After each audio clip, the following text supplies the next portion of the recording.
Well, hello, my name is Von Fry, the scorned YouTube critic, and surely you are clicking on this video not to watch the full movie Star Wars Attack of the Clones Episode 2, but rather to listen to the commentary of myself and Michael. Go ahead and give a quick hello there, Michael. Hello, everyone. Glad you could join us. All right, knock it off. I said quick, and you had to go and ramble on and all this. You have, how much time is this movie to talk about it? Is it like 2.5, 5 hours long, right? Almost. Something like that? Yeah, it feels that way.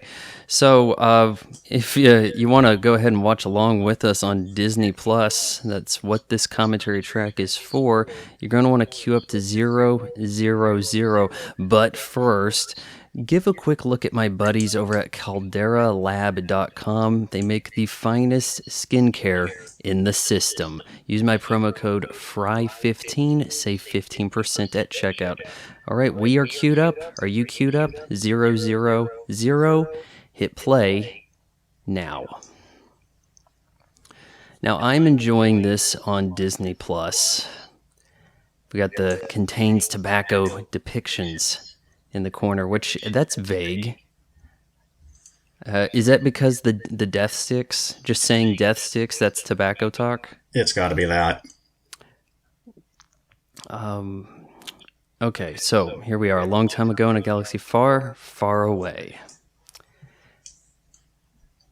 Thinking back to 2002, our feelings on the Phantom Menace aside, let's be honest, we were still eager to see the continuation of the story. For a long time, I think this was widely regarded as the worst Star Wars movie. Well, it's certainly the longest until the other movies. Yeah, oh geez. And here's our first problem right here with the opening crawl. There is unrest in the Galactic Senate. Several thousand solar systems have declared their intentions to leave the Republic. But in the Phantom Menace's crawl, remember, when the taxation of trade routes to outlying star systems was in dispute, that's turmoil has engulfed the Galactic Republic. Okay, George Lucas, in the rare event you are listening to this commentary, do you know what these words mean? Let me help you out, buddy. When there is a typical and routine argument about taxes in the Senate and things are getting a little tense, that is unrest. When the Senate is falling apart, that is turmoil engulfing the Galactic Republic. Got it? Good. Let's continue. You know what really grinds my gears? Is when people say decimated, as in completely wiped out, but it actually means reduce forces by 10. It's not just that. So much in these opening crawls make things sound much more dramatic than it should be. This alarming chain of events. Okay, but why did they ever cover why any of these systems are leaving the Senate? Are they being threatened by the Empire to create a separatist movement? It's something like that.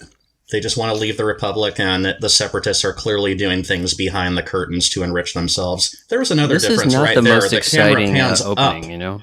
Yeah. Did you see that? Usually it pans down.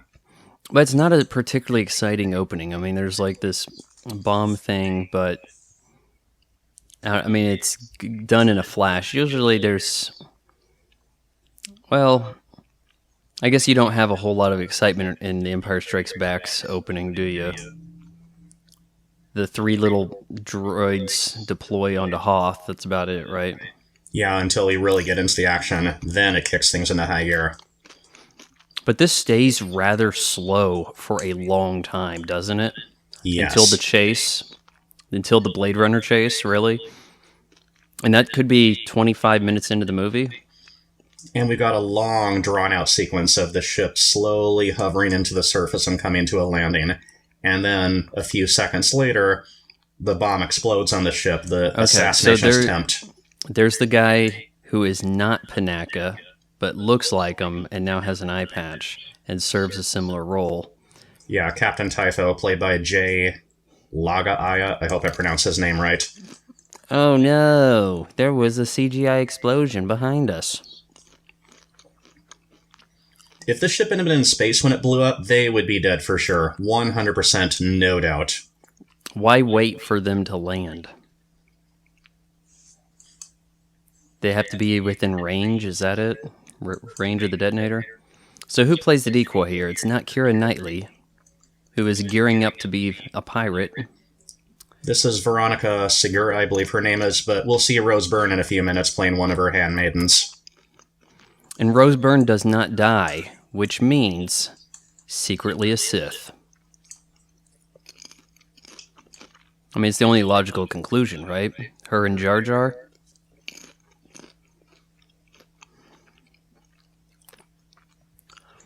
And From why would Queen Typho to assume... Senator. I guess I was wrong. There was no danger at all. Well, how would he know? Maybe danger was lurking around every crack and corner and just never struck because the opportunity never presented itself. I do like how the decoy's like, I failed you, Senator. Oh, no, you did your job. I dig the Emperor's chair here. I mean, is this not a cold desk and chair ensemble he has right here? Like, if you were a friendly man of the people, Chancellor, you wouldn't have this kind of office, would you? Updated CGI Yoda. It's better, but I still don't like it, you know? Yeah, it's an improvement over the theatrical version of the Episode 1 Yoda. Oh, theatrical effects in this? Oh, man. Yoda was quite muddy looking, and his eyes, they went too far with the bulge or something. Something was unsettling about it. He looked better as a puppet in the original trilogy. Yeah, but he also did have a bad puppet in Episode 1, so replacing him with CGI, it's kind of a pick your poison scenario. I kind of like the Senator's hair here. She has afro in the front, party in the back. I didn't fully grasp the whole thing about Palpatine going back and forth. Like, first he's Palpatine... Is this our first look at Jimmy Smits? Yes, right, and then other moments he's Darth Sidious, so is it kind of like a Jekyll and Hyde thing? Or is he just waiting for the right moment to let everyone know, hey, it's really me, I was pulling the strings the whole time? It would be interesting if he had that Gollum/Green Goblin dynamic where he looks in the mirror and then sees Sidious giving him the commands, and so it was the Jekyll Hyde deal. But they don't really do anything terribly interesting with his character because everything you see about him is through the eyes of the heroes instead of him getting some time alone to show what he's doing. Yeah, does that make sense? Yeah. Look at everyone's facial expressions here, especially Yoda. You can tell they're not quite sure they can trust Palpatine with what he's telling them. Yoda, they definitely turned on the I don't trust this look. Everybody else is kind of like listening intently, but Yoda's getting the comical smirk about him. Do it for me, milady, please. The Consider thought of also losing this you is unbearable. This movie. We'll remember that come the next film. This movie was the first major studio film to be shot digitally and shown digitally. There were digital projectors set up in theaters for this. Somebody has to take the arrows if you're going to be a pioneer. It was not in 4K. It's like 2.5K. So you don't get true 4K out of this one. And I'm not sure about 4K even for Episode 3. But I can guarantee you this one is not 4K. So the master in it is not 4K. New look Anakin over here. I'd say he glow up. Is that what the girls say on Instagram? Something like that. Oh, check out the bling and digs over here on Jar Jar. He's not wearing those rugged leathers anymore.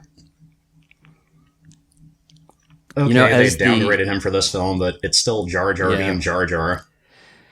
I think I like Jar Jar more than any new character in the sequel trilogy. I can't say I disagree. He's not as it's hard.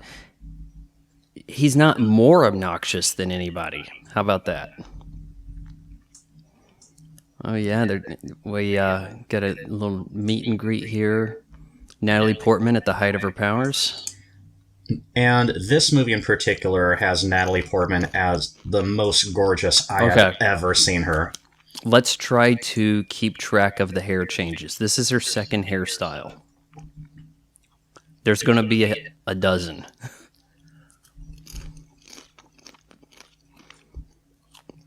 Actually, hair and costume. Does the hair always change with the costume, or does sometimes the hair changes but the costume doesn't? I think the hair changes quite frequently with the costume. We'll see. We had that little elevator moment, and it seemed like Obi-Wan and Anakin are bros. Like, yeah, about that time we did the cool stuff that nobody watched, right? But Yeah. as soon as they get in the public here, in the company of others, it's I'm the master, you're the apprentice. And Obi-Wan does a lot of talking down to Anakin in front of everybody, and it's kind of like I just want everybody to know you're whipped, right? Kind of understand why he acts out. At the same time, why is Anakin so resentful all of a sudden? Like, what happened between episode 1 and episode 2? He's a teenager, he's kind of rebelling, I get it, but why is he kind of being such a douche to everyone? A little better than before. A little better. Clothes definitely better.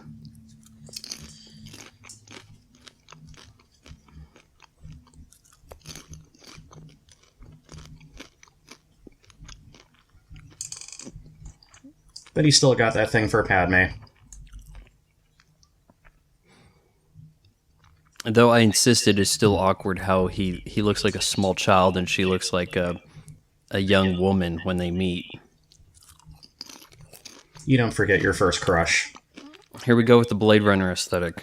Yeah. This scene, by the way, looks like a cutscene from like Shadows of the Empire, like a 90s computer game based on Star Wars. There's something incredibly unmatched green screen about it. And there is a lot in the way of digital backdrops in this film, digital set building. It doesn't look perfect. It looked not entirely realistic, in its day. So one would say it doesn't hold up.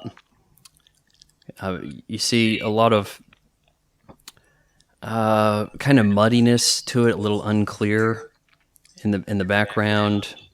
It doesn't fit quite right, but in many scenes, the characters look like they belong in the building better than one would expect, I suppose.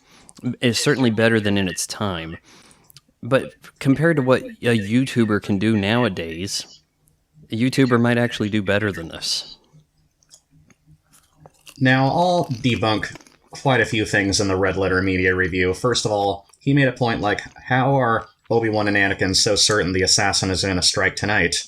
The thing about assassinations, they happen when you least expect it. Well, they don't know. They're being prepared, just in case. Yeah, we got to keep an eye on her, but by keep an eye on her, we mean leave her in her room with R2-D2 also asleep, and no real surveillance, right? Why is R2 sleeping? Like, they never really mention, hey, you're a Roomba, you need to return back to your base station, right? He never really has to recharge a battery.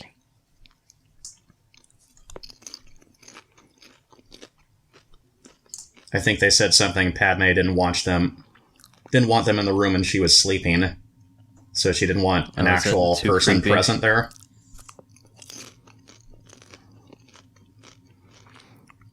My dad, we saw this in theaters, like opening weekend, and he immediately was confused as to why the droid dropped the centipedes in here, because he's like, couldn't they just put gas in the room and that would take her out, right? Instead of this kind of by chance if the centipedes want to attack her.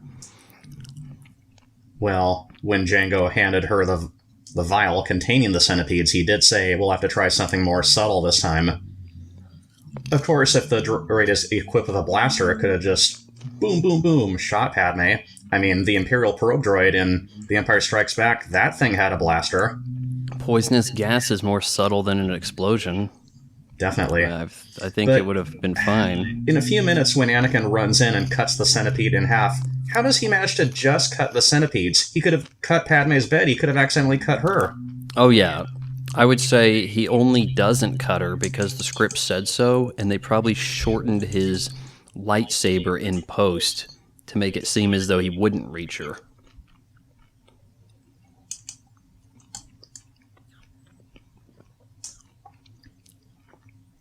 And of course, I'm the playing dialogue going on between Obi-Wan and Anakin. They're talking about the Chancellor. Been playing this new Halo game, Halo Infinite, and in the game you can't bump up against another player in multiplayer. You walk through them. So when you try to melee them to death, you might accidentally walk through them, and that's kind of what sort of happens here with the doesn't quite graze her.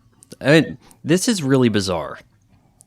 Obi-Wan is the reckless one, jumps out the window, grabs hold of the droid. That is such what Anakin should have been doing, right? Because he's supposed to be dangerous and reckless and unpredictable, but instead Obi-Wan, it's like you're following his lead and then condemning him for it.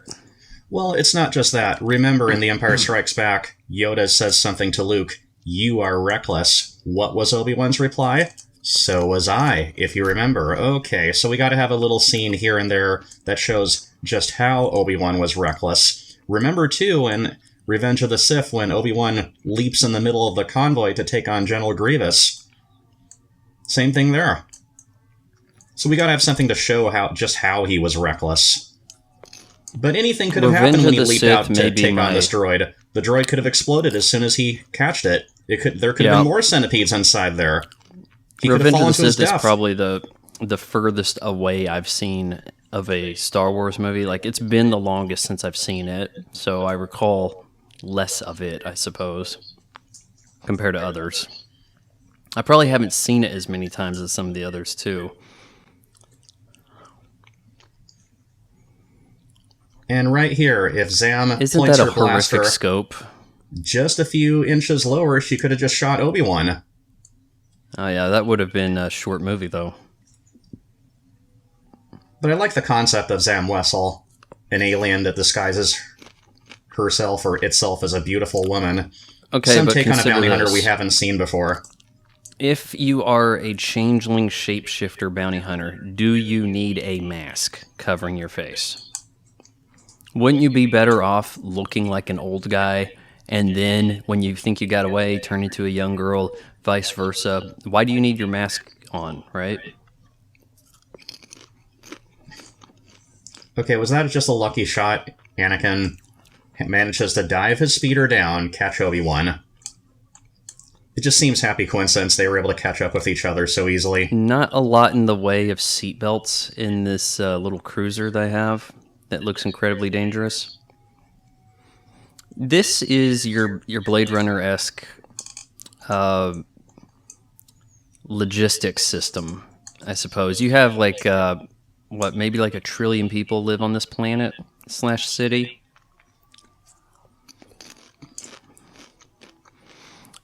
Now, this is kind of an ooh and ah moment. We're about, over 15 minutes in, and some action has kind of finally kicked in, right? But I would argue that this is done better quite a few years earlier in The Fifth Element with the flying cars.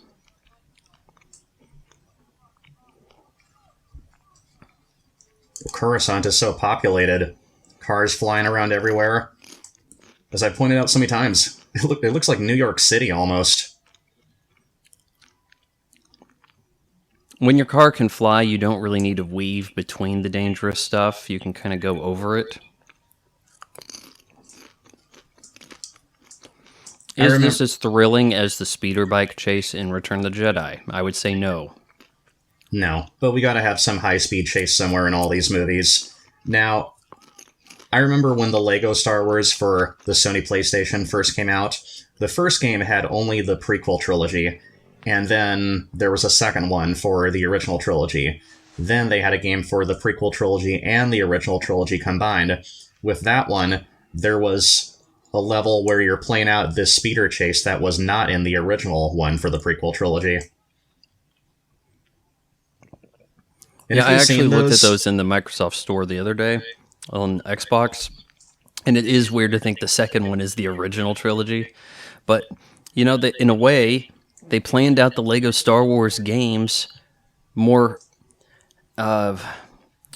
chronologically than the films, right? Because the films didn't release with Episode 1, right? Yeah. And the cutscenes are hilarious, I'll say that. Guess I don't need my mask anymore. Thanks, Fauci. What do you think of John Williams' score in this film? I love it. I mean, it's one could argue, well, there's only there's like a main score piece to the prequel trilogy. Like there's Duel of the Fates in Episode 1, Across the Stars with Episode 2, and Battle of the Heroes with Episode 3. No, there's so much more in it than just that, if you really listen to the soundtracks in full. With the new movies, what is there that's memorable? Maybe bits and pieces recycled from the original films? Maybe Rey's theme is something different, but... I don't find the music in this particular movie memorable, but it's fitting with Star Wars, and I think that there's not a lot... You can't start pumping rock music into Star Wars and make it seem like it would fit. You know, like once they established what this is all going to sound like, a lot of it's just going to be a lot of variations on the original music. But there it does have a pleasant sound to it, especially Across the Stars, just the love theme. One can't deny that's a beautiful soundtrack. I think in the case of this movie, it works in the way that because it doesn't stand out and make for a jarring experience, it's fine enough. What a catch. Oh yeah, this won't be dangerous at all. Just go ahead and blast the flying car that I'm in, or on top of.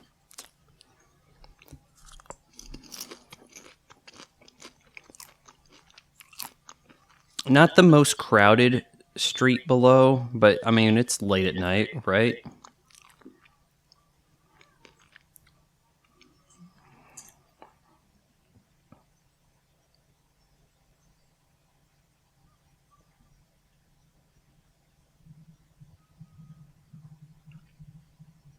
All right, so we're about to go into a bar that supposedly the rumor was had NSYNC in it in the background, but I don't believe they're actually there.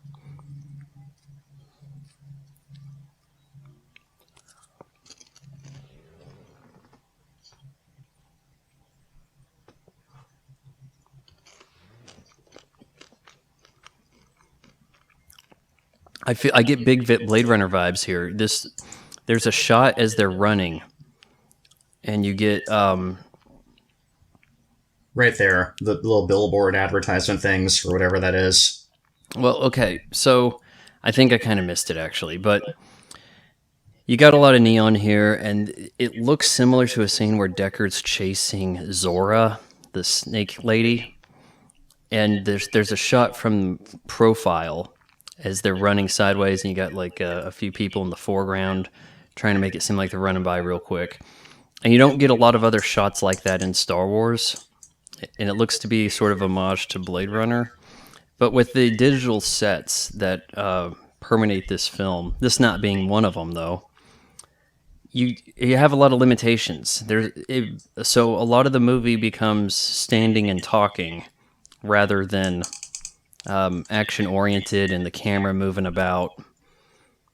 You can't change. You can't rack focus. Nothing. You kind of just have to. Everybody stand in place because digital set. Plus Obi-Wan giving Anakin this pep talk. This weapon is your life. But all throughout this movie, people lose their lightsabers.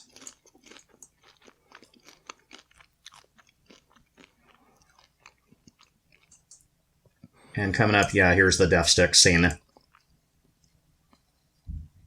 And I think we have some cast crew cameo type things happening in this bar, right? In just a few moments, I'll point them out. We see Anthony Daniels, C-3PO playing a character, and we see Ahmed Best, Jar Jar Binks playing a character.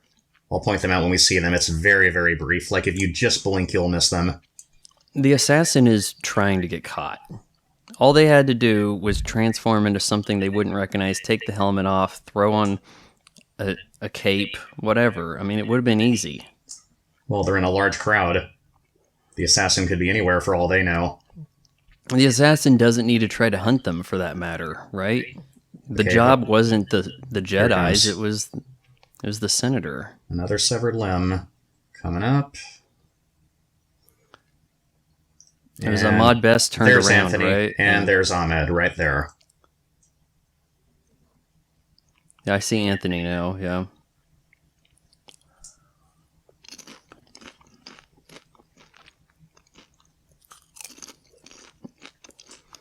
Give it up to Anthony Daniels for maintaining the same weight his entire adult life.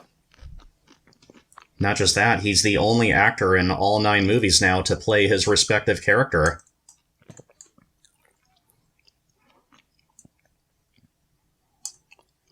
There goes Jango.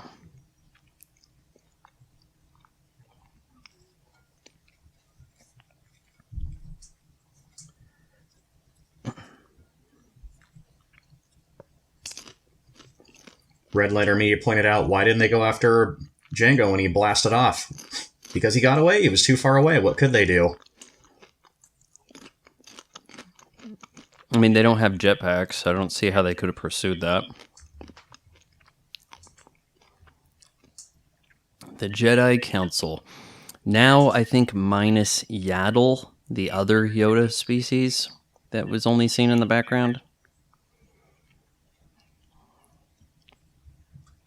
Yeah, I don't see that character anywhere. Not yet. Hyper obnoxious sort of bloom around the actors here.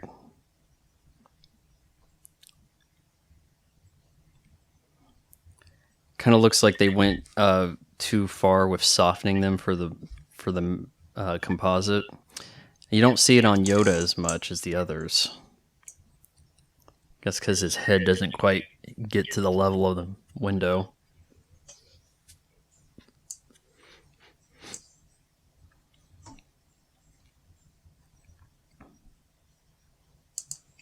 I remember reading on Movie Connections at the Internet Movie Database, like, what other movies does this Attack of the Clones reference? One of them listed was True Romance. How does this reference True Romance? The love story between Anakin and Padme? The drug use? He doesn't get shot in the eye, so I would say no.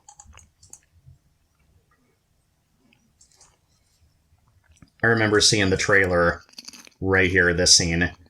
You don't need guidance, Anakin. We have to have a little bit here and there to tease the audience of Palpatine twisting the needle. I think they tried too hard with their shadows. To try to... Oh, well, you gotta have shadows on them so that it looks like they're in the environment. But the shadows don't look like what would be there. Because without the shadows, they're floating. And so much CG dominating the environment. Like the background here. It's all CG set entirely. They're against a blue screen when they're filming this. Yoda's in this hovering chair, and he's just with Obi-Wan and Mace talking about Anakin.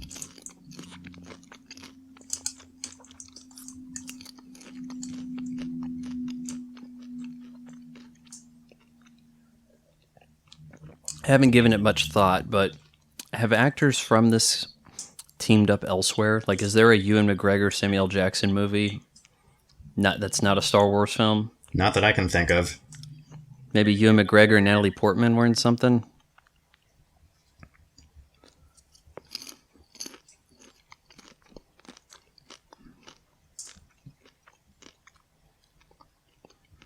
Jar Jar, just carry on.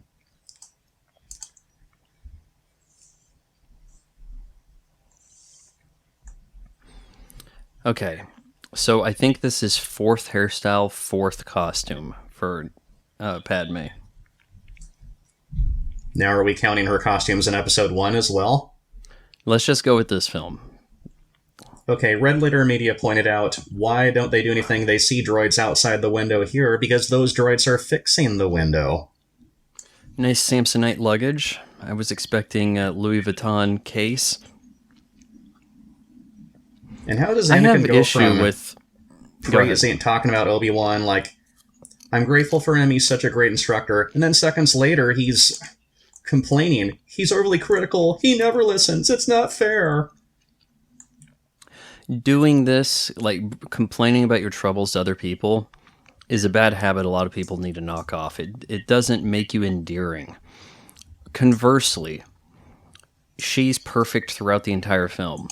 She doesn't have any flaws. She doesn't have the, oh, well, I'm royalty, and now I'm a senator, and now I'm have to slumming it, and give her like a comical moment where maybe she falls in mud, and he laughs at her. Something where she has to try some food she doesn't like. a little bit of Willy from Temple of Doom, but they don't. Instead, there's nothing about her going into hiding that feels like it's anything different than how she usually conducts her business, let alone a vacation. They may as well just be going on vacation. They're not laying low or nothing, are they? Not really. And by the time they're on Naboo, they're mostly They'll never free find from me danger on my anyway. home planet, right?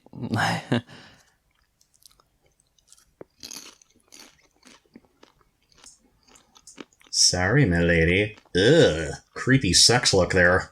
Calls her milady because Jar Jar did. He has to woo her over Jar Jar.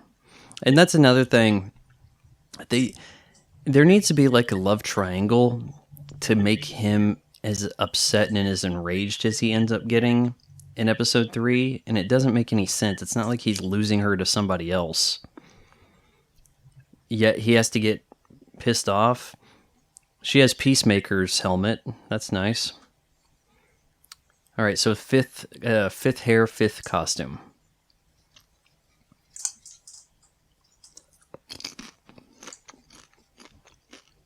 Yeah, we don't see Rose Byrne again after this one. Not her character, anyway.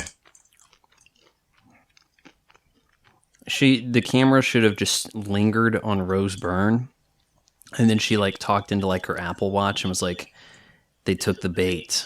And then it's like, oh wait, what's going on? Somebody's giving away their position. You know, like, so there must be a mole, right? And that's a weird thing. It's like there's a mole because there's a bomb on her ship. Yet they never find out who the mole is.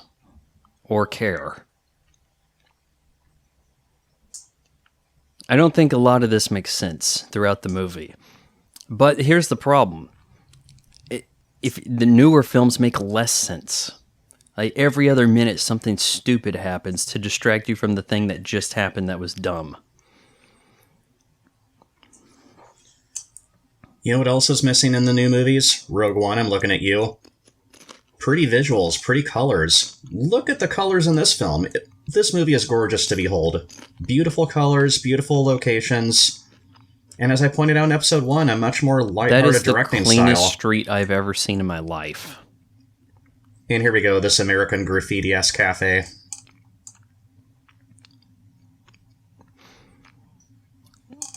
You watch any the Book of Boba Fett? Not really. 3 episodes in, as of this recording.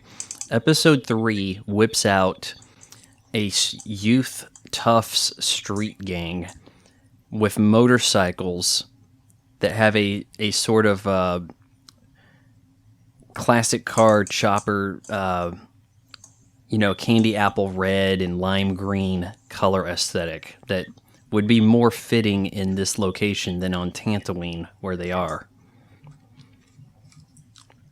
Hey, I'm just the guy who makes the greasy burgers. Yeah, everybody comes and tells me everything. I've seen this before. Apparently there was a deleted scene where Obi-Wan goes to the archives to find out what was going on. Like, where did this poison dart come from? But he goes to the archives eventually. He doesn't find out anything about it, so that's why they deleted it out. They could have just had it in this scene, which they did. But he does go to the archives, and and then talks to Yoda right after. And it's like, a planet's missing or whatever, right? How could this be? Consults the younglings.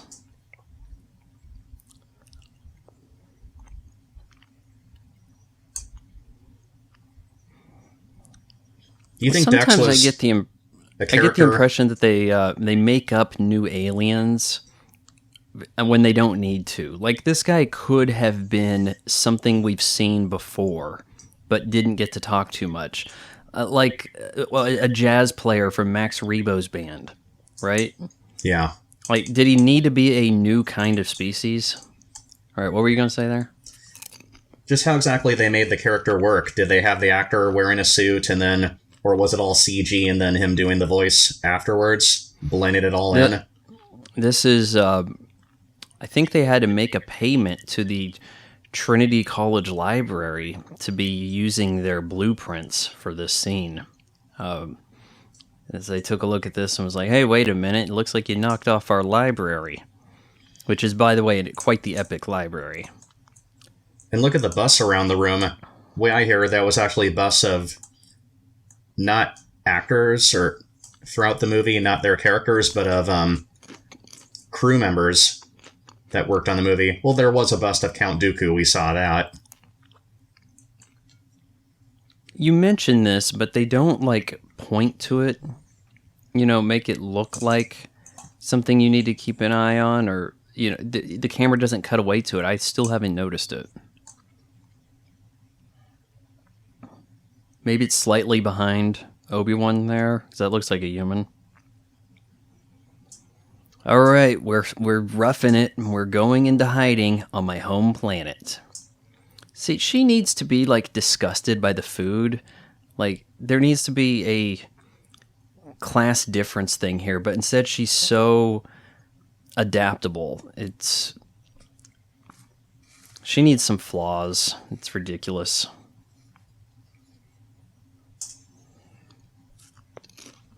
Or have her be spoiled like, give her a in scene some where sense that she's a queen, give her a she's scene where royalty. she's eating. Yeah, she could be eating the food wrong, and then he shows her the right way.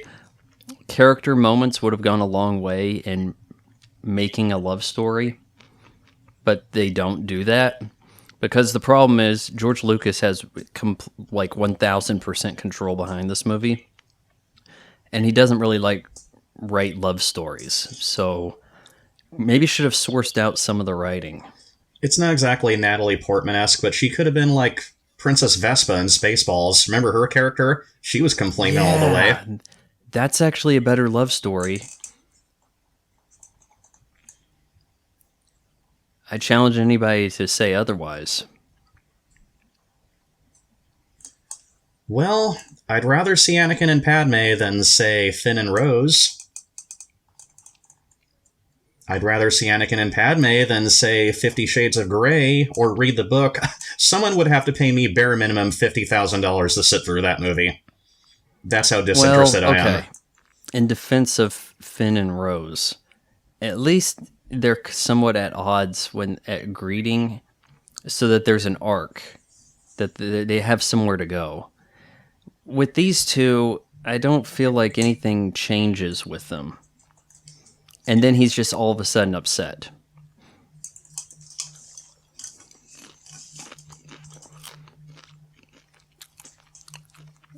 At what age do they begin training Jedi, even? I don't know, but these kids already have the sharp instruments, you know? Because they're not just playing around with sticks. They did say something in episode 1, they can't train Anakin because he's too old. Too old? Anakin's like, he's what, 8 or 9 in episode 1? Slightly older than these kids. What difference does it make? Yes. I mean, you saw it as pod racing. Can we not make use of that? Yeah, Yoda said something that Luke was too old in The Empire Strikes Back, but Luke was in his 20s. Well, there certainly is an age difference there. Considerable. And the answer is so obvious, even a kid knows the answer. Someone erased it from the archives. Like, is one of these kids like the ginger from the new Star Wars game? I don't know, probably not, but is this crew childs that were available? Yes, that's what they did. I think George Lucas's son plays a youngling. John Knoll, one of the special effects personnel, his son plays a youngling.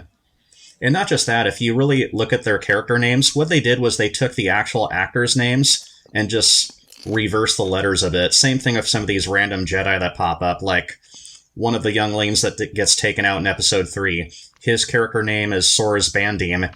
The kid playing that character was Ross Beedman, so they just took his name and just moved the letters around. So they did the same thing with these Jedi.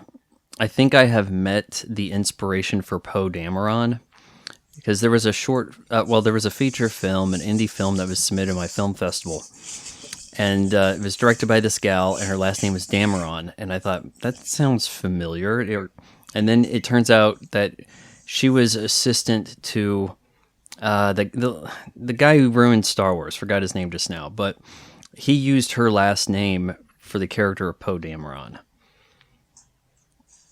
Interesting. I thought they took Cameron Poe. Nicolas Cage's character in Con Air and just move it backwards. I do have a Con Air. I have a Con Air commentary track up on the channel. It's worth watching.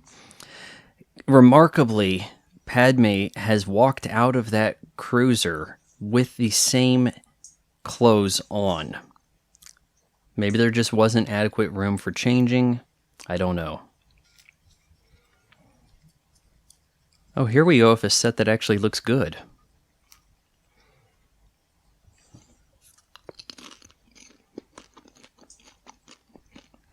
I believe the new queen was the girl from Well Rider. Or maybe that's something that happens in episode 3. That's probably something that happens in episode 3. I could be wrong.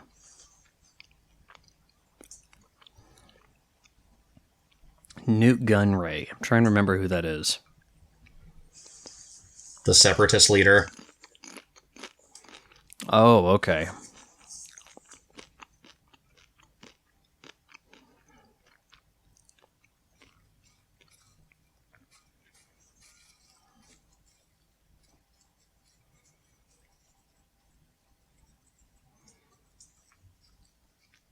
This guy over here with the beard, he looks like he got his wardrobe from Game of Thrones. And like no one else did. Everybody else has the vibrant dyes. And this guy's like, I fight in the Force with Robin Hood. Excuse me, I'm in charge of security, my lady. But it was saw how much fun Obi-Wan was having whipping you in public, so now it's my turn. Oh, Anakin's not a Padawan yet. Anakin's not a Jedi yet. He's just a Padawan. They're having so much fun poking at him. I like the concept of this. I like the concept of this little fighter, and its hyperspace jumping dock. Because prior to the new films, you didn't get the sense that the fighters had the range to jump to hyperspace, and then all of a sudden they do, which largely makes bigger ships like Star Destroyers kind of pointless, doesn't it?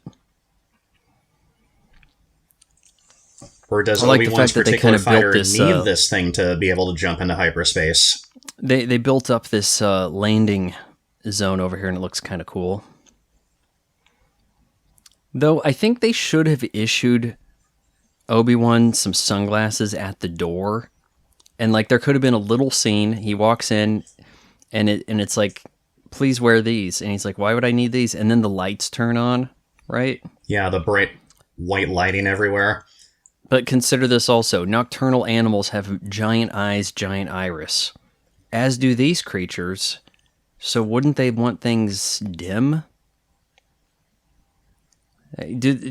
I think other people must have thought about this and then said, I can't say anything or I'll be fired by George Lucas. By the way, this looks cartoony as all hell. This looks like a cutscene from PlayStation 3. Or, well, maybe in-game graphics.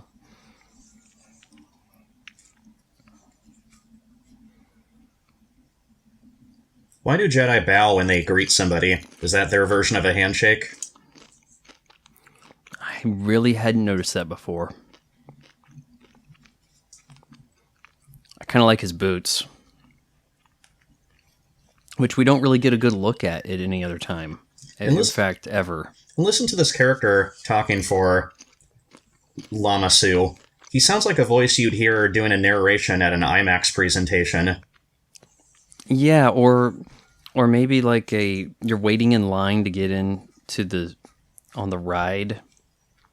Like, before departing, please make sure that you have all your belongings, right? With all these movies, there's got to be some unique planet, some unique system they go to. This cloning facility. Can't be too bothered to go to some of the stuff we've seen before. Oh, by the way, episode 2 of the Book of Boba Fett, I didn't know this until I watched a video about it yesterday. I'd already watched the episode a week ago. It features the most talked about but never before depicted Star Wars location. You know what I'm talking about? It's on Tatooine. Tosche Station. We finally get to see Tosche Station in all its glory. It's essentially a gas station, like the smallest gas station / bar, and in it there's this couple, and they look out of place because they have 70s style hair. And it turns out that their characters are Cammy and Fixer, the deleted friends of Luke Skywalker in the original film. They had a 5-minute scene that got cut. And so they've been brought into the Star Wars universe officially. Maybe Boba Fett has to do something with them later. I don't know. Really stood out, though, because Fixer had quite the 70s sideburns. Here we go, hanging out. Really laying low. We are on costume change 6. Hair change 6 as well. We seem to be keeping those numbers together. Touching her back. Gives a bit of a creepy grin right there. Like, oh, you like that? Even the music is teasing us that they're about to, get it on, get sexual. They're going to kiss. He's but suddenly, when they stop, the music stops with them. You'd think at this point 3PO would butt in and try to stop this, before it even starts. I shouldn't have done that. But look at these gorgeous visuals. The location where they are. Looks like somewhere in Italy where they filmed this. From nature to high tech. And check out our amazing cloning facilities. Thanks to you guys not having a Geneva Convention, we thought it would be a great idea to clone troops for combat. Located at a secret place on the ocean, no doubt. Yes, one of your guys put the order in, and we just got to work on it. Well, surely that might make Obi-Wan suspicious. Who authorized this? Training facility where we play Call of Duty all day long.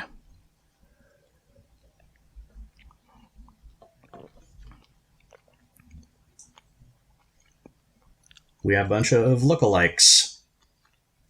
Enjoying a meal. Actually have. It looks like they're doing martial arts. We have 3 different actors playing the role of stormtroopers here, don't we? Because that's not Tamura Morrison in the cafeteria right there. And that was the guy that plays Boba Fett, playing the younger ones that are playing Call of Duty. But I think we see some other ones that are older, that are essentially the same as Jango. I guess they age to a point, and then you want that to stop. You don't want them turning 70 in a week, do you? By the way, I don't really like the concept of the clone troopers. I don't. I'm okay with them being clones, and then that answering why Leia's a little short for a stormtrooper. Well, it's not just if they're all uniform size, that makes sense. Before this, why couldn't they just be stormtroopers? Why do they have to be clone troopers? It's not just that. Before this movie, you watch the original trilogy, the stormtroopers just seem like a bunch of guys wearing costumes. They weren't specifically cloned after one particular person, and they're all a clone. But I'm okay with us explaining why they need to, why are they uniform size by saying they're a clone. I'm okay with that. I just don't like the fact that we've now differentiated between clone troopers and stormtroopers when we could have said, here's the answer behind all stormtroopers right here. In fact, I believe Boba Fett was conceived to be a replacement for stormtroopers, but the costume was too expensive to make a lot of, so they only really they parsed it down and just said, okay, let's just make one and have that be a bounty hunter. And his costume originally was all white, and I'm not sure if the plan was to leave it that way, but they eventually, when they decided to make it one character, they changed it up some. So, costume and hair 7.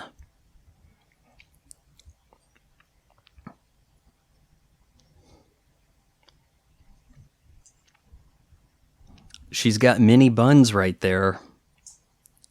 And this could be the birth of the inspiration of Princess Leia's hairdo.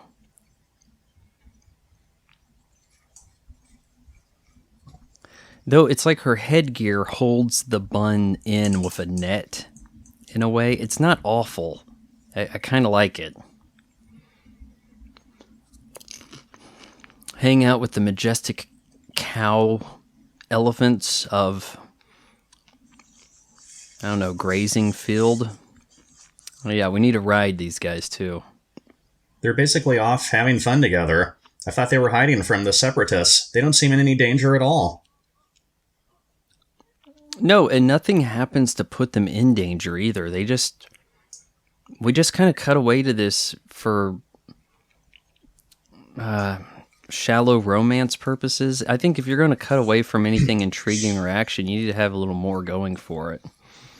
There should be somebody following them, or have the mole, somebody Gotcha. that they couldn't trust. I was playing dead. Gotcha.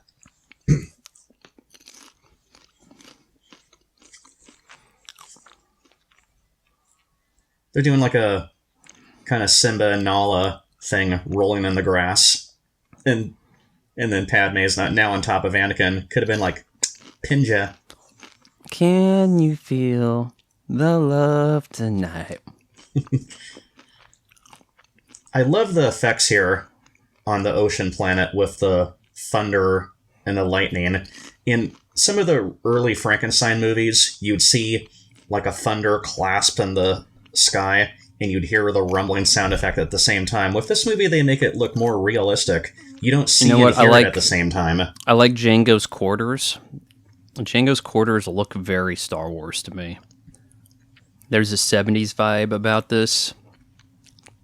Here's Tamira Morrison with hair. They never explain how he got bald. I guess maybe his clone had a hair gene issue and ended up Boba Fett bald? I don't know. And recall, in the DVD release for the original trilogy, they changed it so it's Tamira Morrison doing the voice of Boba Fett over the theatrical Jason Wingreen.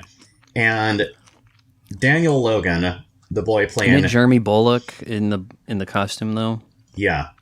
Daniel Logan playing young Boba Fett here. You see what he looks like now? If you just bumped into him off the street and didn't know it was him, you'd be like, oh my god, you're Daniel Logan? You're Boba Fett from episode 2? Did the tall alien long neck guy lie and possibly say, well, Jango has been here this whole time. He couldn't be the assassin you saw, I mean, why isn't anything like that brought up? I feel like Obi-Wan's not the best investigator. He's kind of just stumbling around over here, and it's not like anybody really tries to take him out. Like, okay, as soon as they set foot on the Trade Federation whatever at the episode 1, they immediately get poisoned. Like, they're immediately gassed, right? Here, they're like, let's spend the whole day showing you the facility for the hell of it. We should have had more scenes of Obi-Wan and Anakin hanging out together, going off on some adventure together, so we see their friendship develop. So we see what it is that's fallen apart by the time we get to episode 3. When they finally have to do something together, it's like, hey, I see that you got caught too. Yeah, like when they're in the gladiatorial arena. Instead, we have Anakin and Padmé going off on this forbidden love, and Obi-Wan's basically playing Clue to the Jedi Council. Why? Obi-Wan clearly wants these two to hook up, because why would he send them by themselves to live lavishly in a place where they're not really hiding? Not the best looking floating CGI fruit right there either. That could have been done practically and looked better, but it would have been work. Sort of a kiwi mango, I guess, that you just sliced into. Yeah. Or even the pear was CG. Or is Anakin just showing off his Force ability to Padmé? Oh my gosh, am I missing things? Is this the same thing she was just wearing, or did she switch again? I think she switched again. Was she eating something different at dinner? Scene. What's that? Was Was she eating some? Was she wearing different hair at dinner? I think she was. Okay, so this is 9. Hair and costume 9, if I'm not mistaken. Wow, this really could hit a dozen. By the way, she wants to not tempt him with her bondage mistress get up. My goodness. It's not just that. Natalie, I don't think she's acting at all. You get the impression she really genuinely is creeped out by this guy. But you see it from Hayden's point of view. Here, you were supposed to be swooning over this dude. Like, the angle was supposed to be, this is going to be the Hollywood hunk. Look at it from Hayden's point of view. Who wouldn't want to be in a romantic movie with Natalie Portman if you're a guy? You gotta have a guy He's the not girls charming, will is he? fawn to. You gotta have a girl the guys will fawn to. Is that what they were You know what I need to here? watch again is Amazing Spider-Man. Because I thought Andrew Garfield was great as Spider-Man. And too many people are saying that this shrimpy little British kid is better than Andrew Garfield, who's also British. But he has this lanky thing going. He has this sardonic, the attitude, the quips. And when him and Emma Stone have a thing going in a scene, it seems like he's putting on some charm. She's getting some giggles. This feels comparatively forced and soap opera. Maybe the inspiration is Shakespeare in a way. Why are Jedi not allowed to love? Like, look at the way they talk. They don't talk naturally. They talk like they're quoting sonnets.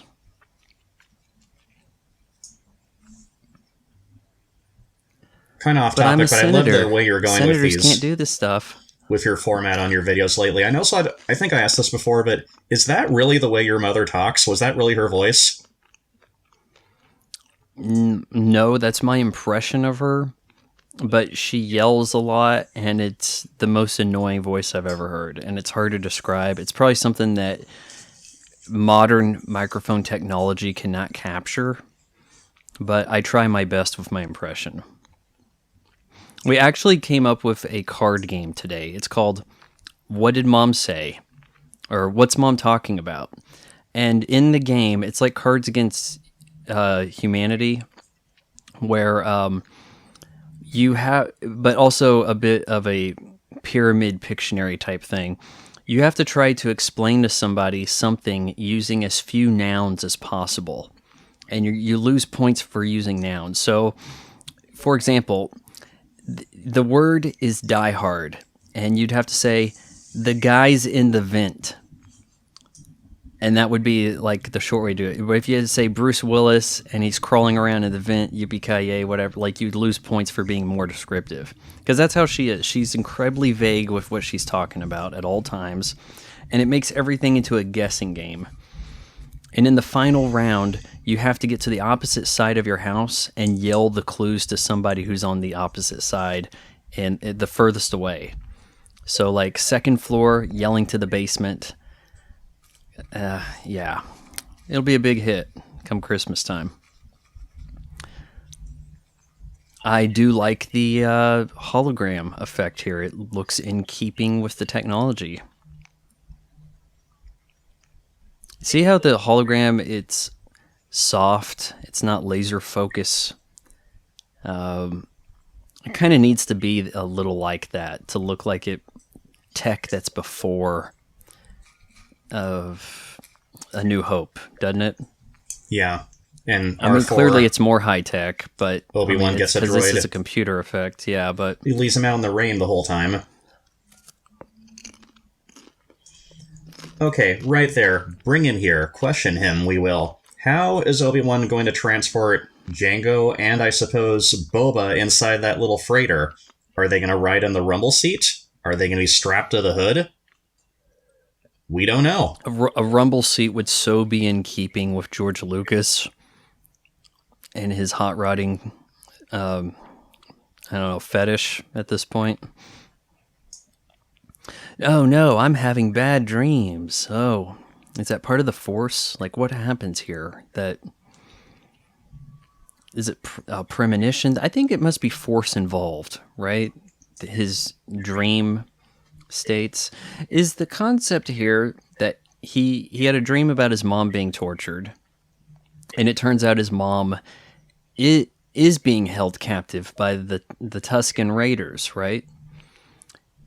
Because this came true, bad dreams about Padme, he's like, that must be coming true also. Now I'm angry. And right here, when Padme wakes up and comes out to check on Anakin. Oh, by the way, 10. The count is 10 now on the hair and costume. Who looks this presentable when they just wake up?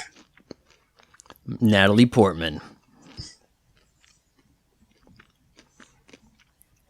When you wake up, your clothes are all wrinkled, you're groggy, your hair's all disheveled. She is changing clothes faster than Whoopi Goldberg hosting the Oscars. I can feel it. I have to go. Oh, it's quite remarkable how the Padawan braid under the ear did not catch on in pop culture.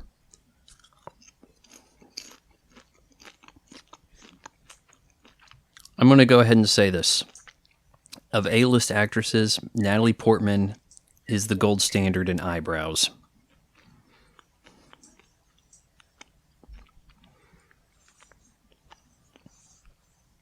She'll probably listen to this also, along with George. This is Slave One, right? Even though it's got yellow livery on it, I suppose. Yeah, did you see that? We hear the rumbling sound effect after we see the lightning in the sky. Make it look more realistic. Okay, there's a blooper coming up in a few minutes. Obi-Wan turns off his lightsaber, but then in the next shot, it's lit again. Right. I'm watching for it. There, see, he turns it off. And now it's lit again. No, it's not. It's off. He just got blasted twice, and that didn't make a whole lot of sense. They fixed it on. They've since fixed it from what you're watching. I think you're watching a Blu-ray or a DVD. It remained off. That must have been a fix that could be unique to the Disney Plus version or a Blu-ray, 4K, whichever release, because that did not happen. I love where they're going for with this fight scene. Instead of, Jedi dealing with lightsabers, bring it more realistic, kind of gritty Indiana Jones. Like I actually do kind of like this fight. They make use of the environment. That's almost always a good thing in a fight, to have something going with the environment.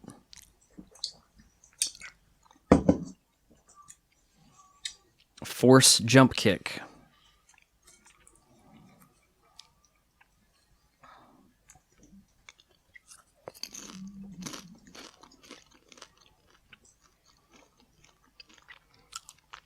Don't worry, I'll save you. I don't know why he's not cutting this wire right here.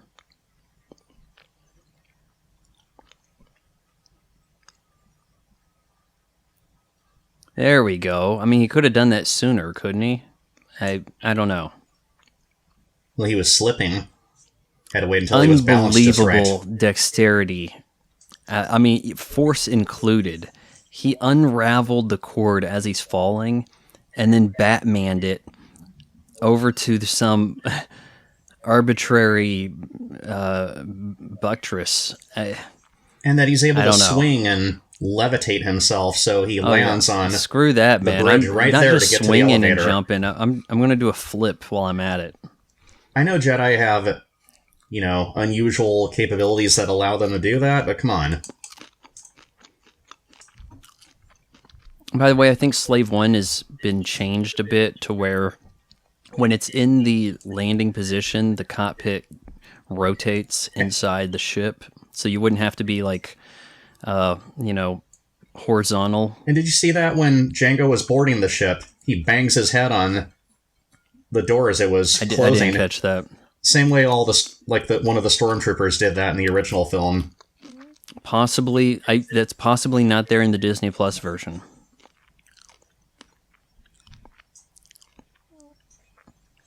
And here we are, back on Tatooine. some recycled sound effects of the denizens R2, communicating you among can each keep other. up with us, right? Like, make sure we get a little slow. I got a droid in the back. Sounds like the Arabs and Raiders.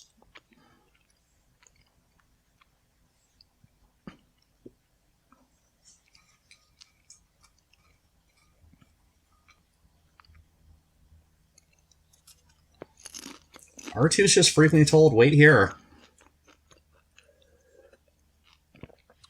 He is perhaps too gentle with Watto. Can't you imagine being more upset at this guy, like kind of just pinning him against the wall? Where is she? Talk, things like that, right? I'm a big tough Jedi now. I'm not your little punk.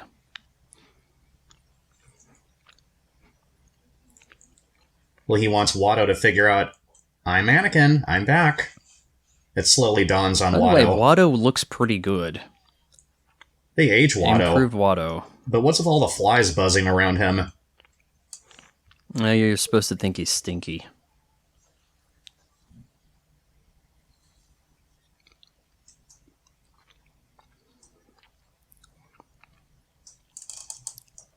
Some aliens have beards and mustaches, and some just do not.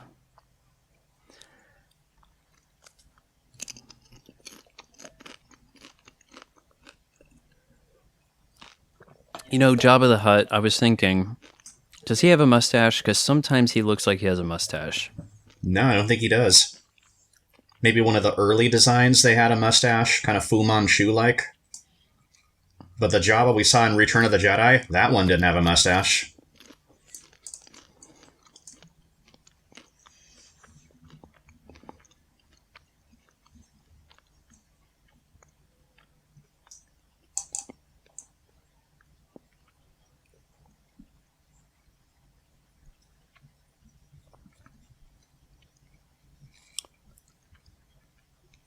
So what's the story with this? Shmi Skywalker was granted her freedom and went to go marry a guy. Is that the story? Something like that. She was off finding fruit or whatever, and she was apprehended by the Tusken Raiders.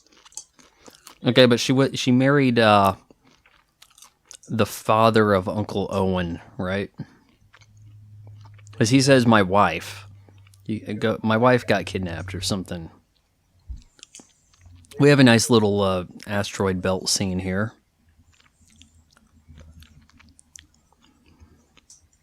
Yeah, it's the asteroid field from The Empire Strikes Back, but given a 2002 coat of paint. Given a all CGI asteroid field. Around a planet that looks like Saturn.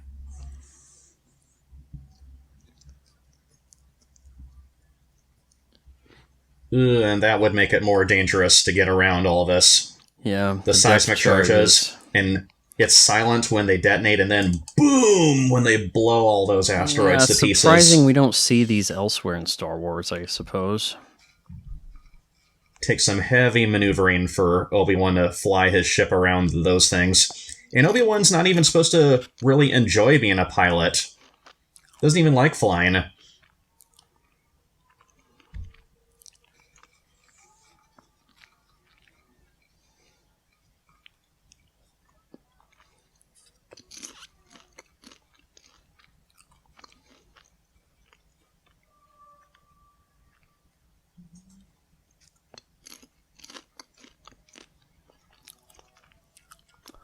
I mean, this is all fine and good, but when they're maneuvering the asteroid in Empire Strikes Back, that's genuinely thrilling.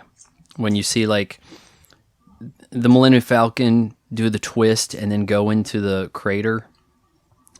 I mean, it's, like, kind of mind-blowing compared to this. Well, the music adds to it, too. There's no music playing throughout this sequence until a few minutes later from where we are here. It's one of those music pieces you could hum and people know what it is. Da, da, da, da, da, da, da. Ah, the asteroid field. I have some issue with a lot of the modern films that require a unique score and then they don't. Looking at you, Marvel MCU. If you can't hum a superhero theme, then it sucks.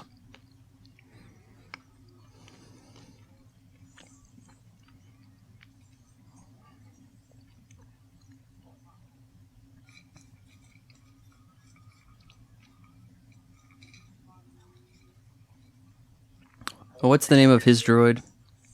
R4. R4, we're letting out the trash. It's almost Star Trek-like. You got this missile pursuing, but you have to... I think they did something in a certain episode where they have to pour out a bunch of debris to get the explosion to stop, or go backwards and reverse far enough. Maybe the blast has a limited range. The asteroid. Yep. He hides behind the asteroid.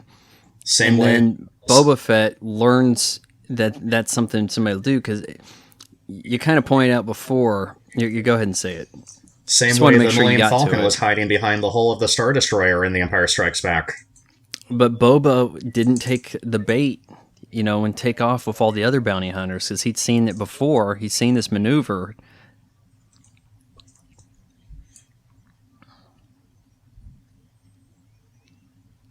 So they kind of actually paired that up well. And that's not something I think most people are going to pick up on. Now remember... Facilities for making machinery for the combat clones, right? Yeah, and remember, Obi-Wan put a tracking device on Jango's ship, so he could still track where they were going.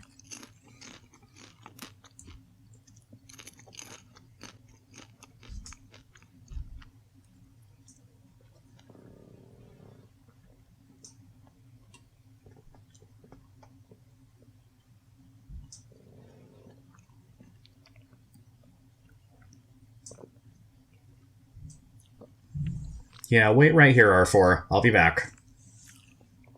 He never comes back. I don't think. Does he? Okay, hold on. She has... Oh my gosh, I've lost count. This is number 12 or 13 this here. Is still... No, I think this is still 10. Wait, hold on. Jesus. Could be 18 if we're counting episode 1 as well. Actually, this might be 11. I think this is 11. Now 3PO's all silver looking. Yeah, he's always actually... This is a Mandela effect type thing, but in the original movies, he actually had a silver calf on one leg, whereas the rest of him was gold. And people are like, no, he didn't. Did he? And then you go look closely, and that was actually always the case.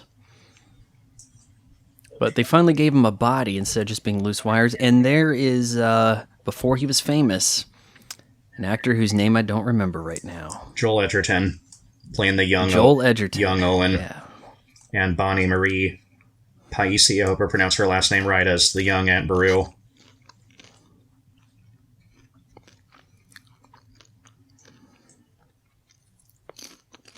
I think the count is 11 on the costumes, I think. Costumes and hair. We don't have blue milk, but will you do with some purple stuff? Which looks to be derived from berries.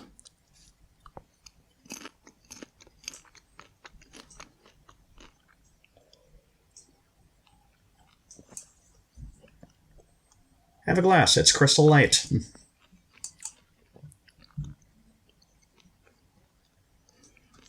In the set we know that looks familiar. Which I always thought looked pretty cool. Maybe cool's not the word, but unique and bespoke, I suppose.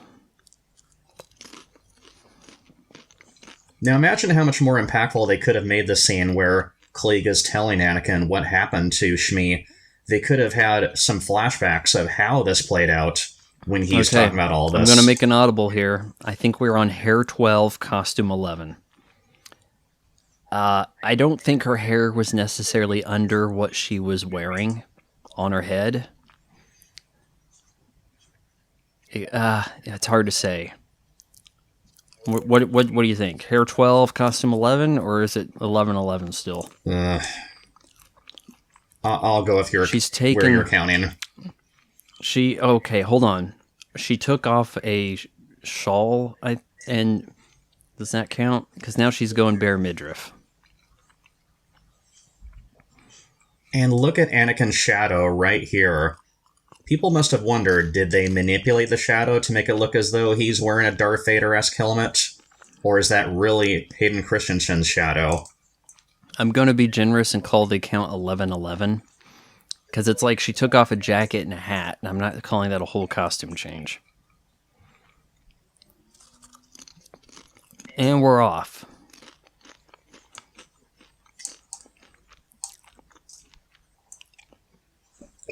Duel of the Fates music. She knows nothing good could come of this, but kind of just lets him do what he does instead of protecting her. This would actually be a great time for him to get some comeuppance, learn a lesson here. She gets kidnapped because he's not there watching over her, but instead nothing happens. I mean, wouldn't this be a good time for whoever was the mole, the spy, whatever, to snatch her away? But they don't let me write movies, you know?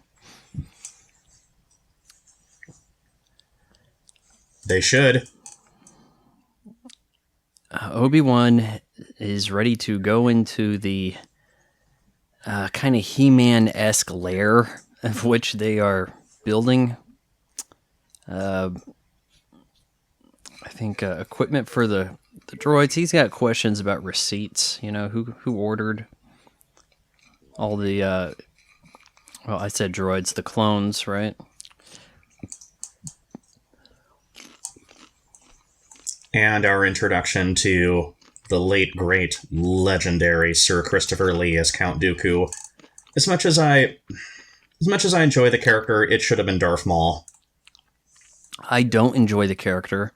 I don't have any issue with Christopher Lee's performance, but I just don't think that the character makes any sense. And, you know, retroactively, they don't like actually killing villains. So we now know Darth Maul didn't die, which is ludicrous. It is Darth Maul and Boba Fett doing a similar thing where it's like, we killed him, but, you know, 30 years later, we changed our mind.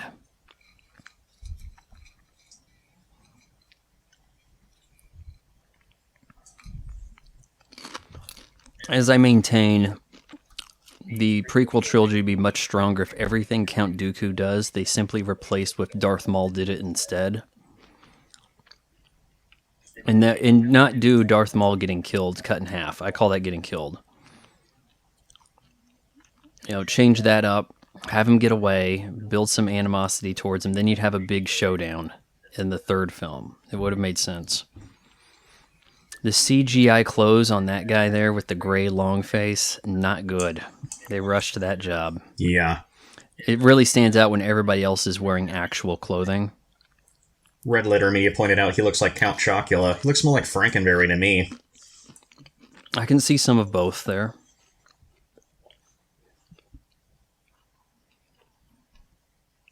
But Obi-Wan's got that look, ooh, this can't be good, whatever Count Dooku is plotting here.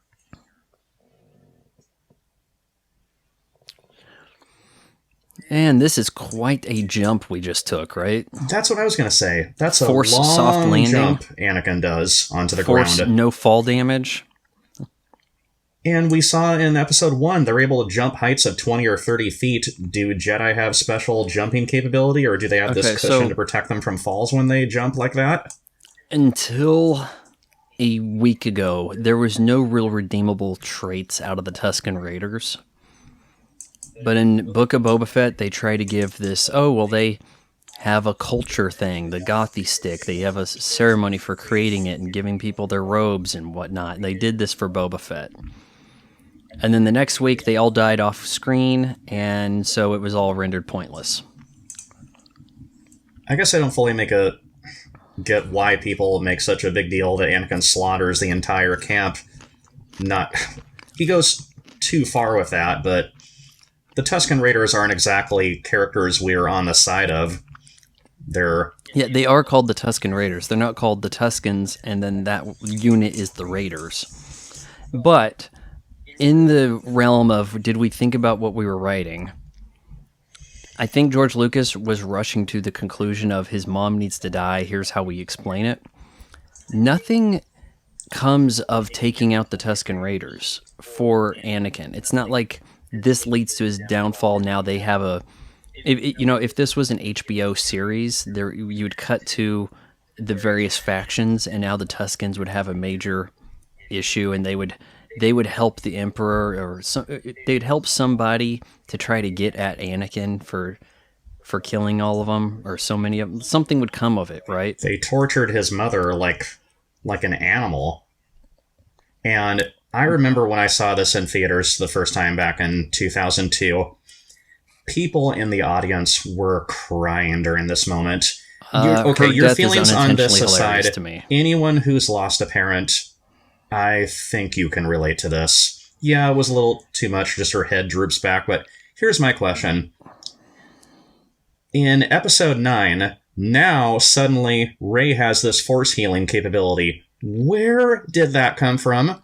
Why couldn't Obi-Wan use the Force to heal Qui-Gon? Why couldn't Anakin use the Force to heal his mother? Why couldn't Luke use the Force to heal Vader? Now Jedi have Force healing capability? J.J. Abrams, where did this come from? In these new movies, we see people using the Force in ways we never thought possible. What they do with this sequel trilogy, they're taking the entire mythology of Star Wars and turning it on its head. This Star Wars, I believe, is rated PG. We just had a beheading or 2 or 3 right there, and still PG. It's PG-13 for Revenge of the Sith. But prior to that, it was all PG all the way. Like, seriously, why was that a thing now in Episode 9? I think that the way Rey's powers work is she hears about it, and that means she can do it. So if you said force time travel, she'd be like, oh yeah, I think I've heard about that. And then she would just do it. You talk about a character being just so perfect. That's Rey in a nutshell. She's just practically perfect in every way. She has no flaws. She should have been... I guess that would make her a Skywalker. Like, she could have picked up some of the perfectness from Padmé. Could have gotten the perfect gene. Maybe something like it skips a generation.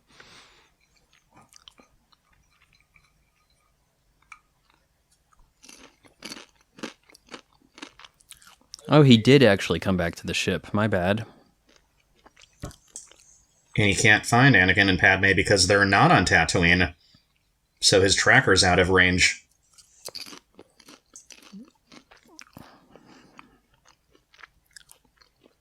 There's no consequence for Anakin's being reckless. You know?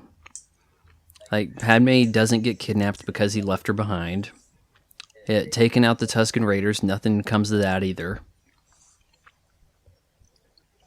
And, Obi-Wan was spotted.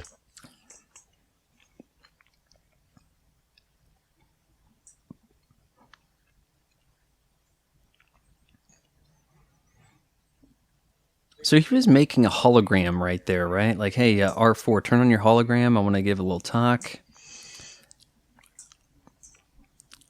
R2, what is going on over here? They're not on the ship. What? The message is all scrambled and garbled up here. But when they replay the message to the Jedi Council, it's all perfectly audible.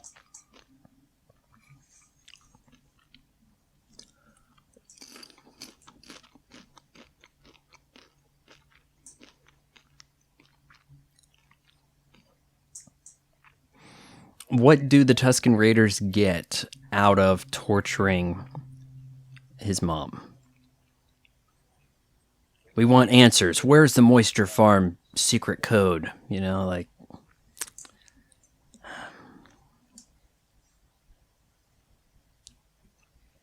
Hey, I thought you might like some blue milk. Oh, goodness. We're on costume and hair 12. Unless she just had one for the scene that was 30 seconds long, which I don't think was the case, or this could be the same one.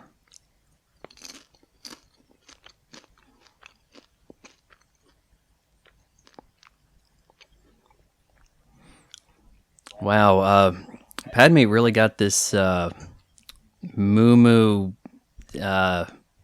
what from Woodstock. Like, this is some hippie garb she's got on this time. This poncho. What? Maybe she went to that celebration day from the last Skywalker, or was that the name of the movie? Where there was like, they had a Burning Man festival in the middle of the film. Remember that? I do.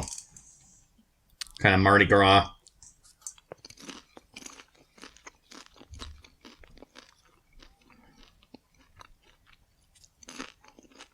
It's all Obi-Wan's fault. Is it?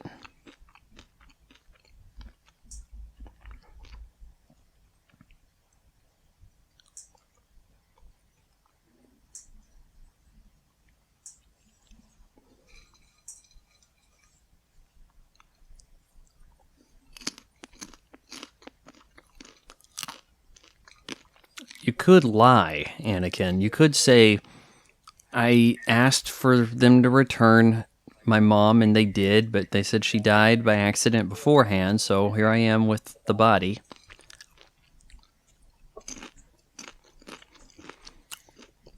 Let me tell you how dangerous I am. I killed the children, too. Does that turn you on? Because we're going to get married by the end of this movie.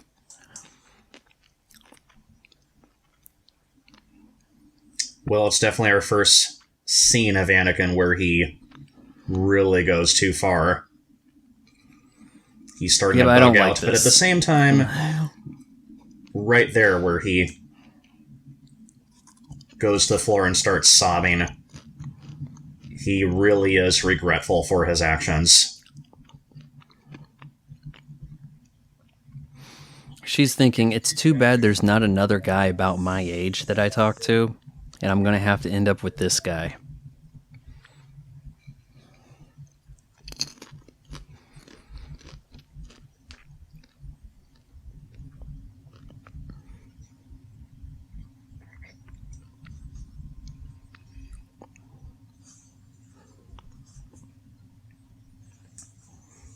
I think Hayden Christensen, darling wife, right there, really comes out best in his acting in moments where he doesn't say a word of dialogue. So much of his performance is just there via expression. Well, he is set to return for the Obi-Wan streaming series for Disney Plus. I'm assuming a more mature take on Darth Vader, a little less pouty, certainly sinister. You know, full Darth Vader. He'll have to be Darth Vader, I'm assuming. And that means he wouldn't be quite tall enough, and he'd have to have the mask helmet on the whole time. Unless it's going to be showcasing their adventures between this film and the third, or maybe even between 1 and 2. Though I don't know, because he's surely going to look older. So I guess I'm confused as to what their plans are for that.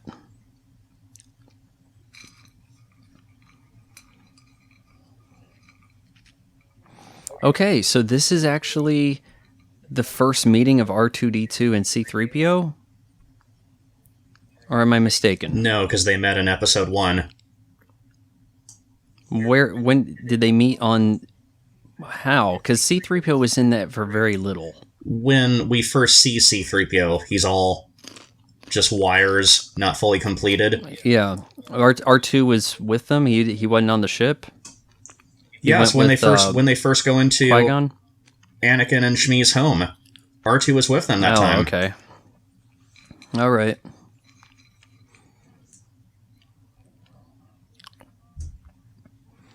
We're going to get some lines out of Jimmy Smits here, right?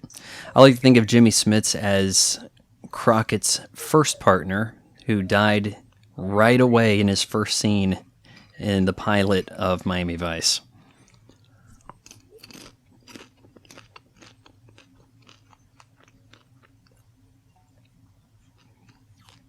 And then after that, if you had a cop show, it was kind of like you had to get Jimmy Smits. Cop, and sometimes he's a lawyer too. But man, Does he play? He plays a cop about as frequently as Reginald Vell Johnson, I would assume. Whom I'm only seen not a cop in Crocodile Dundee.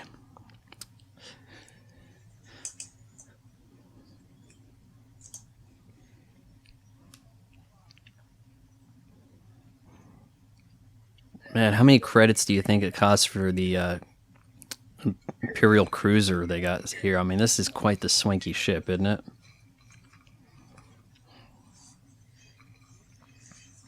Must have cost a pretty penny. I mean, of these ships, is this the Ferrari or the Rolls-Royce? It's one of the two, isn't it? Yeah, one of them anyway. And now Padme's like, well, I'm going to find Obi-Wan. You want to come along? It's like, now I'm in charge. You know, she could have been doing more of that. Like, but I want to do this, and I guess you're just going to have to come with me. And there could have been like a... they kind of need to be on the outs, like, oh, she's putting me through all this stuff I have to do.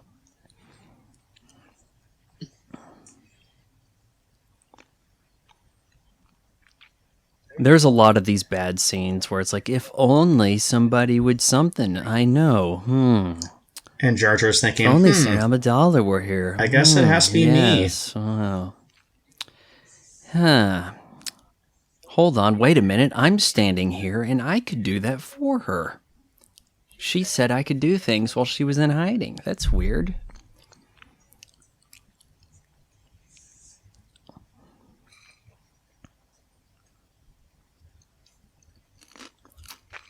What do you call this?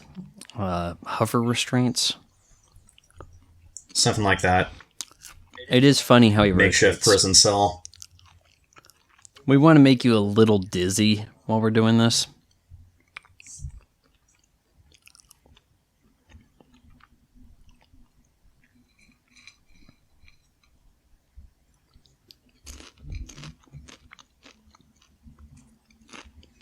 But we get a little backstory here. Like, Qui-Gon was in league with Count Dooku. And Dooku is revealing to Obi-Wan what this was going on here. But for a narration done by Christopher Lee, I'll listen. I don't believe Qui-Gon was in league with him. He just is an old friend, because this guy is former Jedi. Don't be so sure, my young friend. You forget, he was once my Padawan, just as you were once his. Best impression I could do. My subtitle said, was once my apprentice. So wait, is that supposed to be true that Qui-Gon was trying to, maybe he was manipulated into... I mean, there's nothing really he could do. This is all happening after he died, so you can't really say he would be trying to join the Separatist movement. You know, if we really needed Count Dooku in this story, if you've seen Belated Media's video, What If Episode 2 was good, he did a video for all three of the prequel trilogy films. Have Count Dooku be a fallen Jedi. Have him not be a Sith. Trying to think, when we last talked about this movie, there was a how it should have ended, and there was a way that it could have ended really fast, and I can't remember quite what it... Maybe it's how it should have ended, use the gas instead of the centipedes, but there was something else, I thought, that we mentioned. There's a lot of ways these characters could have died and then didn't, I suppose. They were just protected by that gloryful plot armor.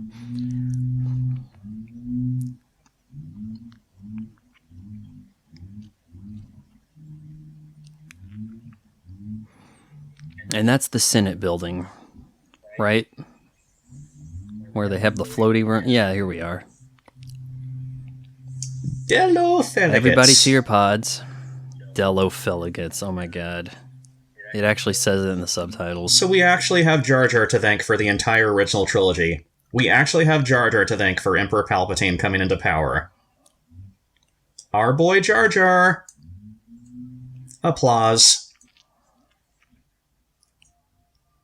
Sorry for the background noise, by the way. There's someone outside cutting grass. I hope that's not picking up too much. No, I'm not hearing a thing. We do not have E.T., the extraterrestrial, in the background in this movie. His people were not among the vote. And here's how you accept this. You say, well, it is with a heavy heart I regretfully become the emperor, you know? It must be done. It's emergency powers. We see this throughout history, whether it's Caesar, Napoleon, Hitler. That's what Palpatine coming into power basically is. We have a bit of an emergency power thing going on today as well, where, well, you can't question us. There's a pandemic going on.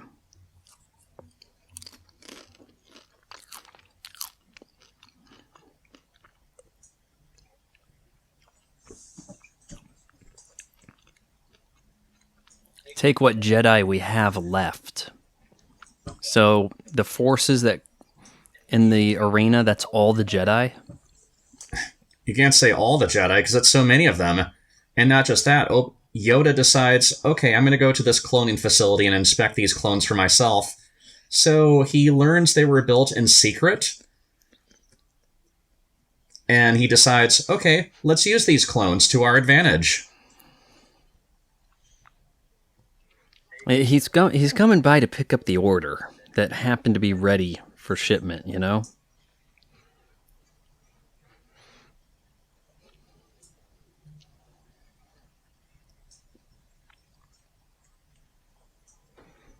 Some of this atmospheric cloud stuff looks better than it does at other points.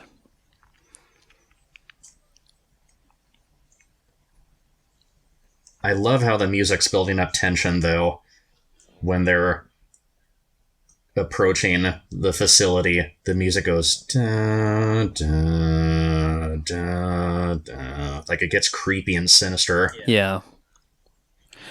Well, see, like this looks kind of jank over here. This doesn't really look like they're walking by anything. This is some rudimentary effects put in. You can't.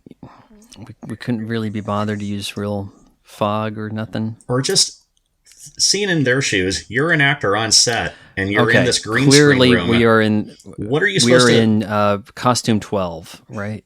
Like, what are you supposed to think? Like, okay, where do I go? Where am I? What am I supposed to be looking at here? No, this is 13. Okay, 13 hair, 13 costume, 13. There will be a 14, and I think that's the limit, because that would be the wedding garb, right? All right, so with counts 13, man. R2, what? You want to do something adventurous also, but we're not supposed to. Okay, I guess we're going.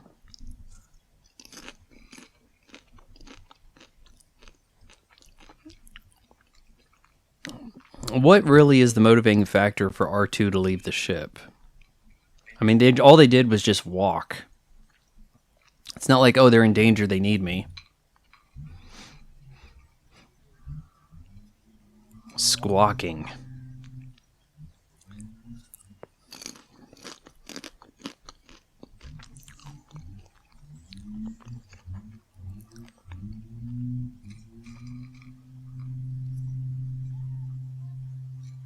That's a dangerous way to build a like extended bridge and door, isn't it?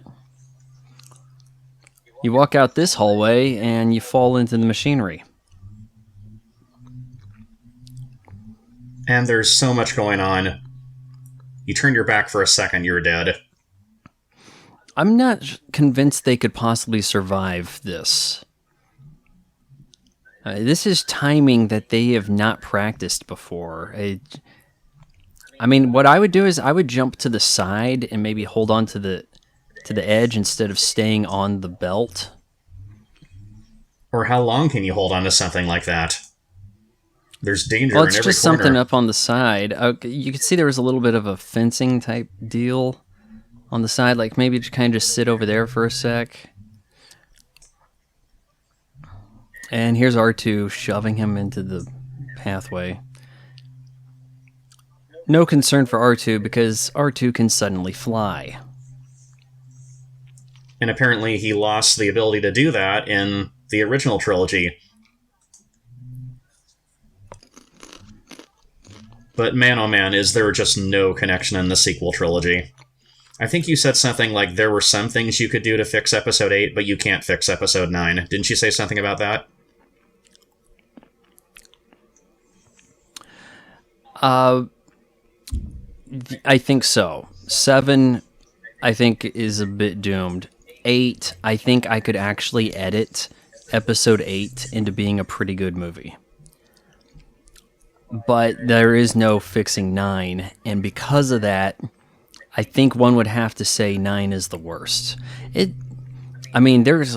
could be extensive debate on what the worst of the new Star Wars films is. I think a lot of people would say 8, but I think there are things about 8 that I like, or that with small changes could have been great. I was looking at a scene there when C-3PO first falls on the belt. His hands and knees are on the belt, and it's moving below him, but he's not going anywhere. And I don't think it's a matter of the camera tracking with him perfectly as he's going on. You'll have to watch it again to see what I'm talking about. As soon as he falls on the conveyor belt, it was like a couple minutes ago, the belt moves and C-3PO doesn't. Maybe it's in IMDb's goof list.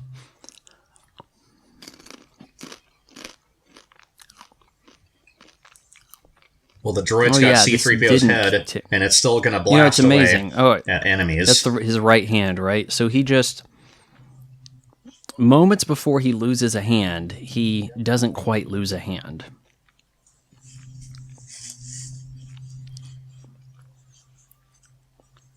R2-D2 is living proof. Never go anywhere without a hacker on your team.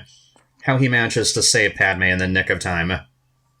Good thing we have the Galactic Basics USB port on this bridge for R2, right? So you can access that just in time.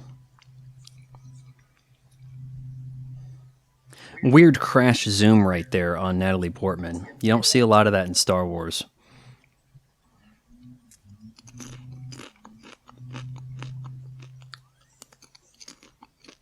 And it's filling into all these cauldrons, this flaming torch thing.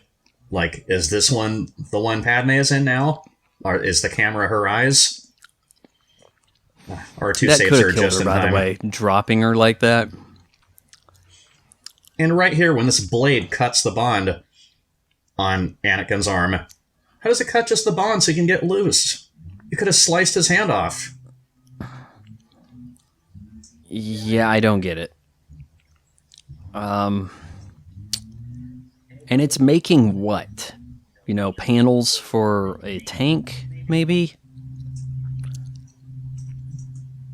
Okay, I kind of like that. Obi-Wan's going to kill me because he broke his lightsaber, right? So, and he did have a talk with him about that.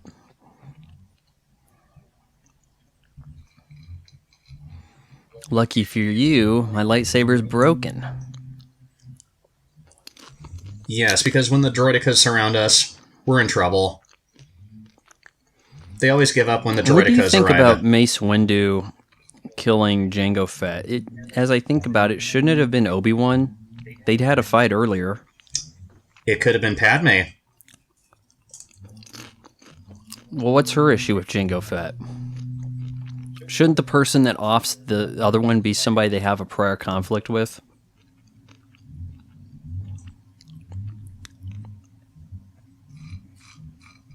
But instead, Mace Windu shows up because he's got to kill somebody, right?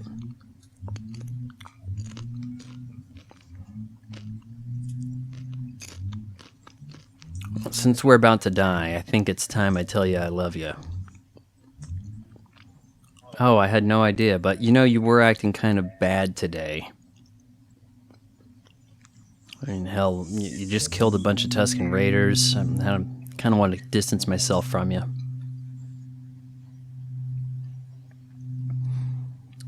Though as they're being led out, and this is inspired by Gladiator, quite the big deal in the early 2000s. So we have a Gladiator moment, right? Right. I did get a little bit of feels over here as in the music as they're being led out into, but then it kind of goes away because you kind of see how goofy it looks. The music is doing more than the effects, I feel like. Thinking back to 2002, all the competition this was up against as well. There was Lord of the Rings, The Two Towers. There was Spider-Man. There was the James Bond movie Die Another Day. And this released in the earlier part of 2002. I think this was early. You know, the summer movie season for a time was getting earlier and earlier. And this was like, school was still going. Maybe it was something like April or March, possibly early May.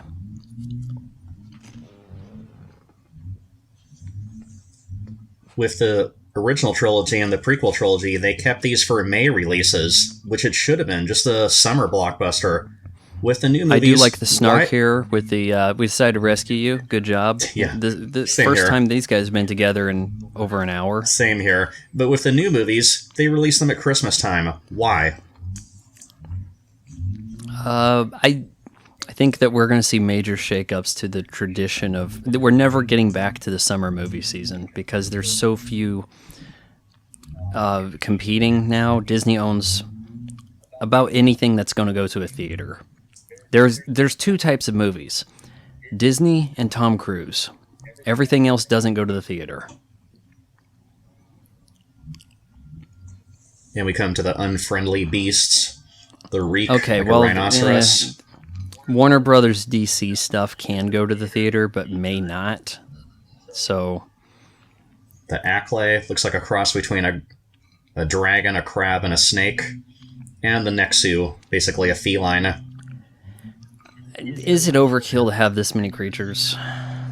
Couldn't they have had one big creature to fight? They could have had a Gorog, if you've seen those from, I think, Force Unleashed. Here. You see too many creatures, each of them is not that particularly scary.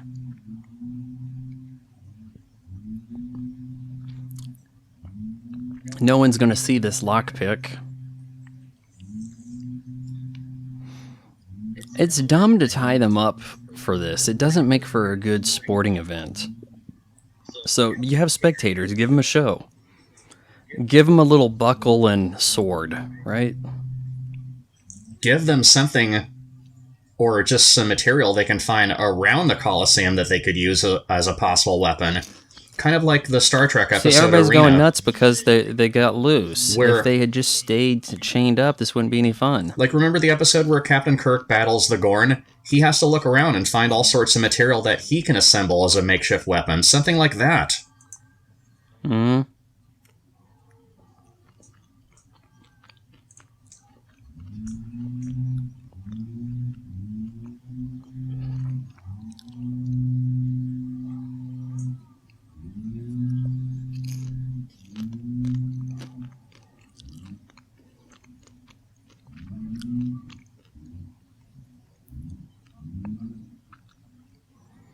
She can't do that. Shoot her or something. Yeah, that'll win over the crowd.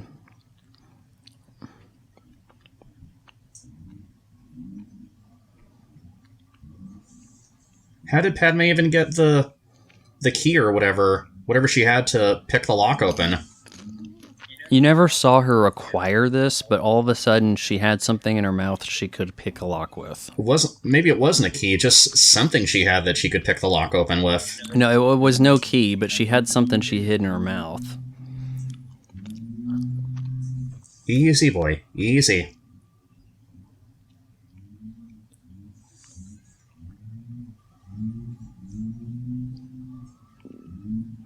Getting some Starship Troopers vibes out of the Mantis one right there with the stab on the guy that's down. You know, I'll say Starship Troopers did it better.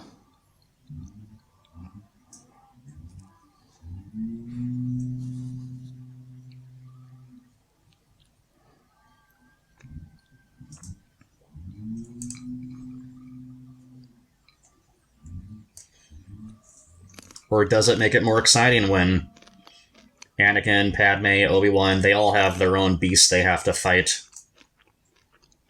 I don't think so. But I think there's a different way this could have gone. You have one beast.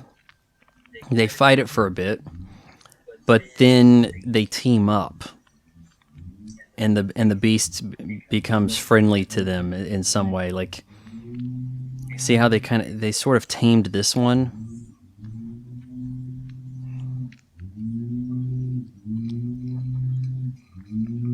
Patience, she will die, just not in this movie.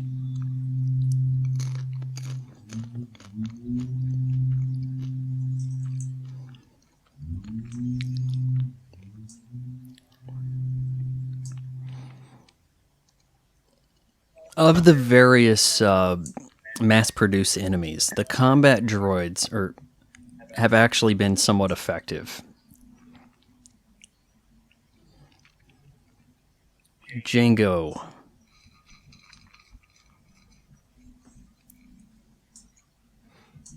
You know, it's weird. Okay, Samuel Jackson's in Django Unchained, right? But here he fights Jango.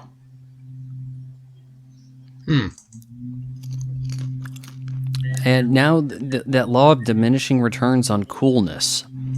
If everybody has a lightsaber, lightsabers can't be that cool.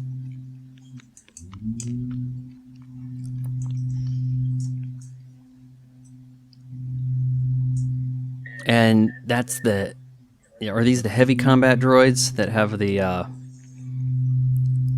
Lost in Space look? Super battle droids is what they're called in particular. Super battle. All right, so is the heavy combat droid, is that the roly-poly ones? The ones that roll, they're actually, they're fairly threatening. Those are the droidicas. Because they've got the shields, too. Like, every time those things roll in, the Jedi know they're in trouble. Either they give up or they run for it. Yeah, they actually run away from them in Revenge of the Sith. These guys are about useless, though, the wimpy droid.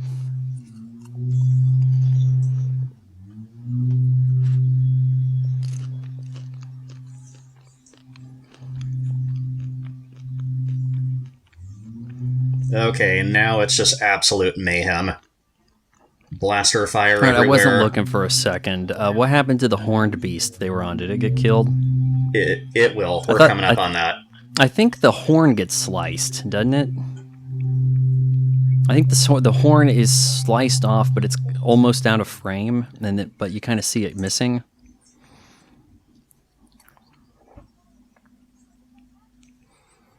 Oh no, I kind of like how C-3PO takes on a little bit of the persona, saying the things that the battle droid would be saying. Die, Jedi scum, or whatever it is. That's what I was thinking. The battle droid of 3PO's head is still blasting away at enemies, and the battle droid with 3PO's body is all confused. So fortuitous that unnamed Jedi ricocheted the head off of the C-3PO droid instead of just slicing up C-3PO's body. Here we go. Now it's angry at them, even though it was kind of chill.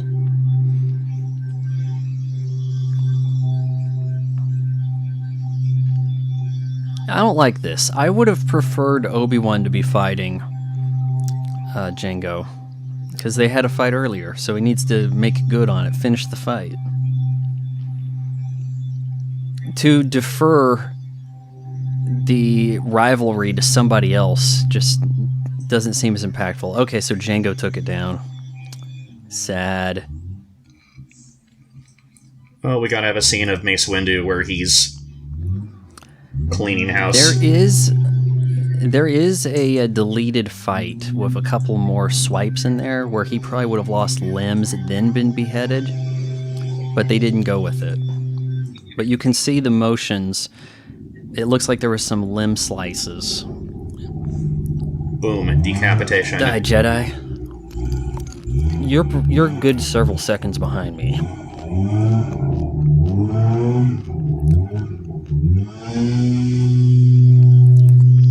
And there is what was this guy's name with the squid-like head? Kit Fisto is the character's name. Kit Fisto. I'm hearing like motorcycle or something. Yeah, I don't know if you hear that in the background. Someone's cutting grass. I'm sorry about that. Okay, so yeah, that's a little bit of it now. No, it's not a big deal. So everyone listening, I'm sorry I don't about think that. Disney's going to copyright strike us for your lawn mowing. Oh yeah, I got to do the fancy. I don't know what that move's called when you twirl the sword. But he had to bring that in. Swipe. Why didn't I think about doing this sooner? Oh yeah, because I didn't have a lightsaber sooner. Boom, boom, boom, boom, boom.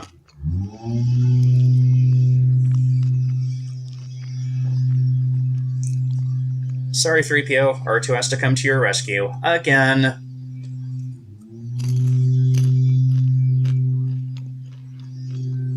And all 3PO does is complain, complain, complain. Oh, this is such a drag.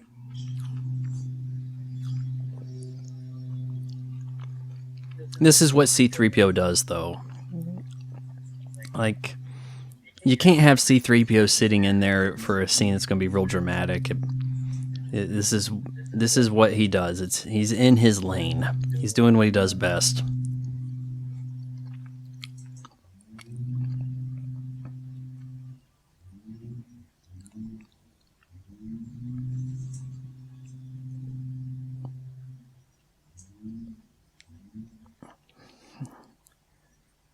All right, we've called the ceasefire for reasons. Dooku's able to do that? Wave his hand and command the droids to ceasefire? They are droids. It's not the battlefield of World War II where you can't hear over the gunfire.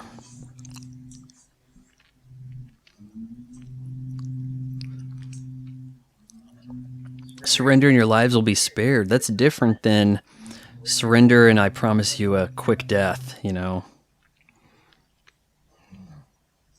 I mean, I could see some of them going, well, we would like the lives being spared. I kind of like the way that sounds.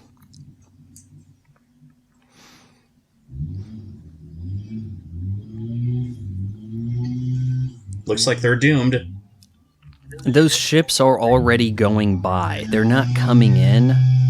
Everybody would have noticed, right? And Yoda comes you had in to some rescue. of them way past. Around the survivor is a perimeter create. However, Yoda does not talk backwards the whole time. There will be a line that is forward. And, you know, not the backward passive voice that Yoda usually talks. It's coming up. It's kind of like in Episode 4. Luke's flying his X-Wing towards the trench. He's doomed because Vader's closing in on him. But at the last split second, Han Solo and the Millennium Falcon comes to the rescue. We actually get a good look at the awful clone trooper helmets, which are combination Jango Fett plus Stormtrooper helmet. And then it moves away from the Jango Fett to become the Stormtrooper helmets we know. Which, by the way, I prefer the OG Stormtrooper helmets over the sequel trilogies.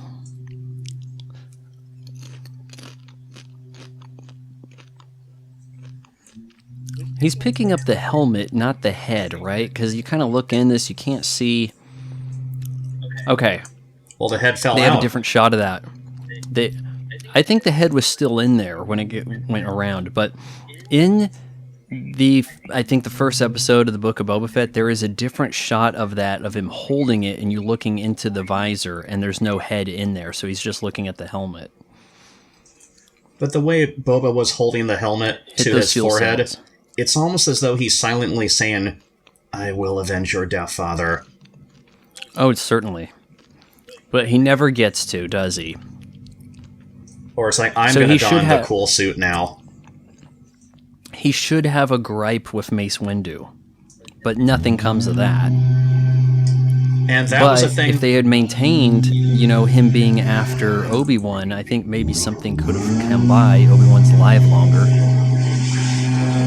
hold on. The guys right outside here. We must send all available droids.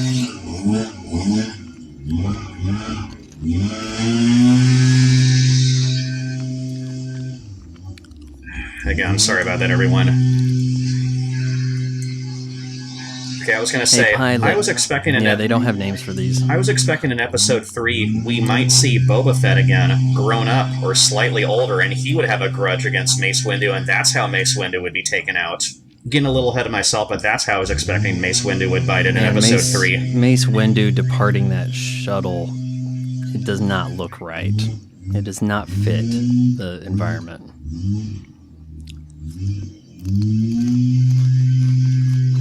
Everyone follow the purple lightsaber. The only purple lightsaber. And God, this looks like a cartoon. Fisto there, you think he ever accidentally singed his dread tentacles? I mean, it doesn't do for you to have a lightsaber with this long head apparatus, does it? He could easily slice one of those tentacles by accident. Very good, very good. Okay.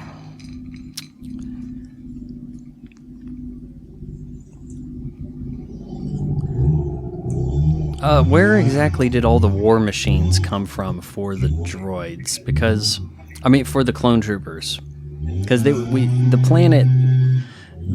water planet was cloning them, right? Were they also building the machines? Because these guys would have the machines for the droids, I would think, instead of the machines for the clones they're fighting. Though I thought maybe they were building them for the clones. Were they building the machines for both, maybe? You'd think, but yeah, where did all this machinery come from?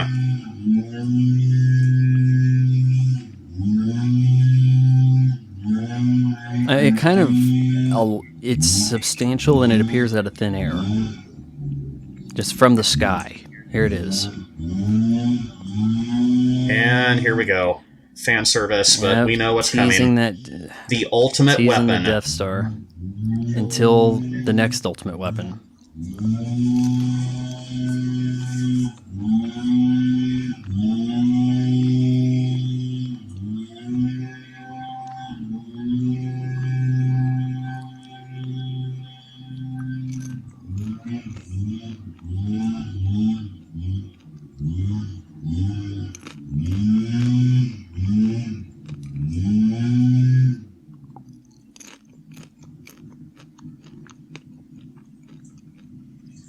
Or who knows, maybe we had to have something to elaborate in Clerks what Randall and Dante were talking about in Return of the Jedi, that the Death Star was built by a bunch of... Dooku is flying the speeder rather high off the ground, isn't he? Yeah, the Death Star was built by a bunch of contractors who were just innocent when the Death Star blew up.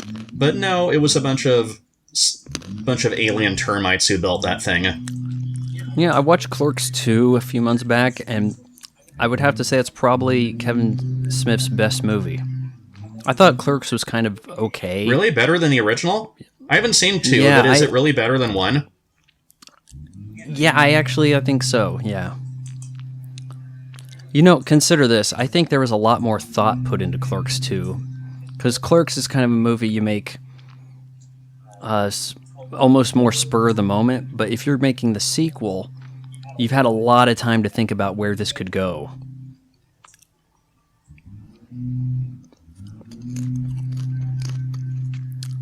Kind of like the Death Storm shootout here. But this would be a mess in a real battle. The sand obscures so much. All right, we're coming up to the point where the last time we watched this, your computer crashed. Still good? Still good. But the guy outside cutting grass again. I'm sorry, everyone. Do your best to ignore that. I think it's subsided.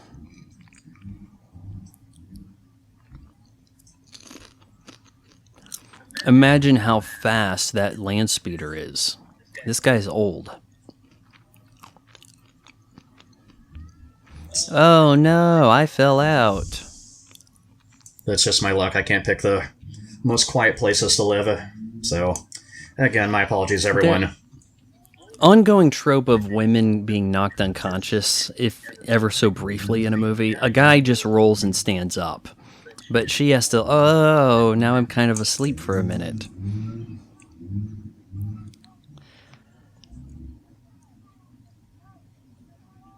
We're going back for her. And that will expel you from the Jedi Order?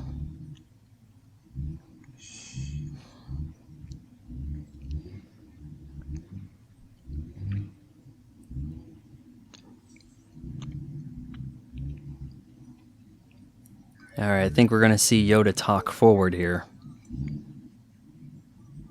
Well done, Commander. Bring me a ship. Not a ship bring me. You know?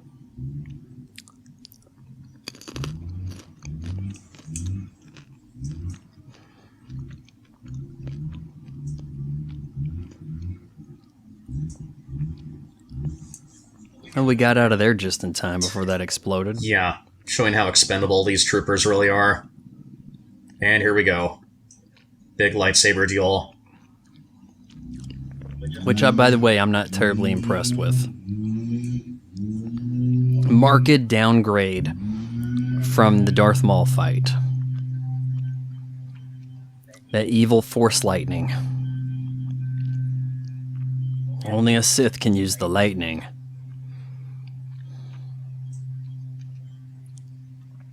Still don't really see how a lightsaber block, parry, / absorbs the lightning. But it's a thing that keeps happening in Star Wars films, right? Definitely with Palpatine. Oh, and this is certainly not... this is not Lee doing a lot of this fighting. There ain't no way he did that little hop jump. Tall actor, though, 6'5". Well, this was 2002. He turned to 80 that year. You all right? Just a you all right? Not you all right, Your Highness? Senator? None of that? He hasn't been briefed on everybody's role? Has no idea really who she is, but he'll take the orders, right? You must be important. You don't have a helmet on.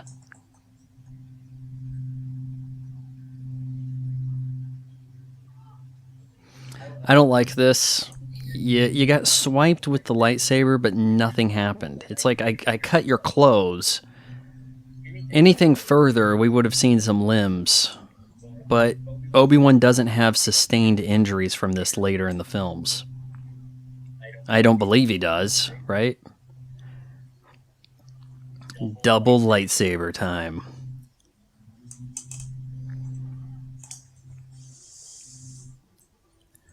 Okay, so wait. Whose lightsaber is he? Didn't Anakin break his? Obi-Wan's going to kill me, and then he got another one. Yeah, because the Jedi gave them lightsabers in the arena. We just brought some more, and with we're us. kind of sort of echoing the Cloud City duel of the dark lighting. One of their lightsabers cut some panels in half, cut some things, cut some wires. Let's not besmirch Cloud City's lightsaber fight with this. But again, nice use of colors with the lightsabers, all the colors we saw in the original trilogy. And right here, cut up and tossed aside. Someone's coming. Boy. Who is it? This is a bemoan moment in the theaters where you're just kind of a gasp, turning your head sideways in disgust. It was a mixed feeling state when I saw this in theaters. Some people were cheering, others were not so much. Admittedly, this is more presentable than it was originally, because he's just a green toad of fuzz, motion blur in the original theatrical version. But as many will say, Yoda shouldn't have to use a lightsaber. Like, he's beyond that, and it's not suitable for him. To those that would say that, they are trying to do this, like your force versus my force. It seems like now we're at an impasse. We'll have to duel. And, okay, if you absolutely have to get it there, at least you came with an explanation. I recall, and I don't think you remember this, but there was a commercial when this was released on DVD, and it was cringe. It was like, this fall, Yoda Man, get episode 2 on DVD, and it was all about Yoda taking out the lightsaber and flipping around in the TV spot, and it said Yoda Man and that was an actual TV commercial. Not necessarily how I think George Lucas would have advertising done for the original trilogy, right? I mean, it's not like that ever actually occurs again in Star Wars. I don't see like a "What's up" joke. Go pick up the Blu-ray, you know? And Yoda looks like a ground bloom flower, leaping around, blocking.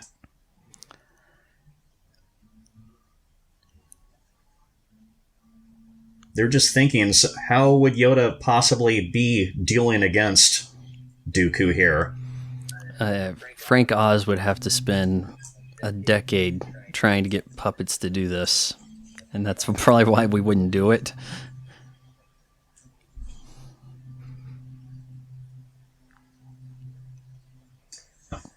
Now, I know Obi-Wan... You look at the struggle Yoda has here compared to Rey. Yes. Rey, this wouldn't be a thing. Oh, forget that. Rey could do that, no problem. But look at Obi-Wan and Anakin. They're just lying on... I know they're in shock, lying on the ground, motionless, but surely you can just, I don't know, roll aside, roll out of the way of the falling pillar? Can they do that at least? Totally a possibility. That's what I would do. I wouldn't just lie there motionless. They're not constrained. They haven't been tied up with wire. It's not like he was Magneto, you know, and like took like a wrought iron fence and like shoved it against them, and our blasters just cannot hit this ship. How unfortunate. I guess we'll have to see more of him in the next movie. Deploy the sails. We actually just had some solar sail type gold panel deploy in space for a telescope, as they call it. I think it's actually a microphone type thing, more so than visual. Oh no, Annie, what happened? You got your ass beat by the old guy? Well, I guess I'll have to date him instead. It's okay. They can fix severed limbs, no problem. What is the point of the sail? Kind of seems like every other ship can just have propulsion, right? So...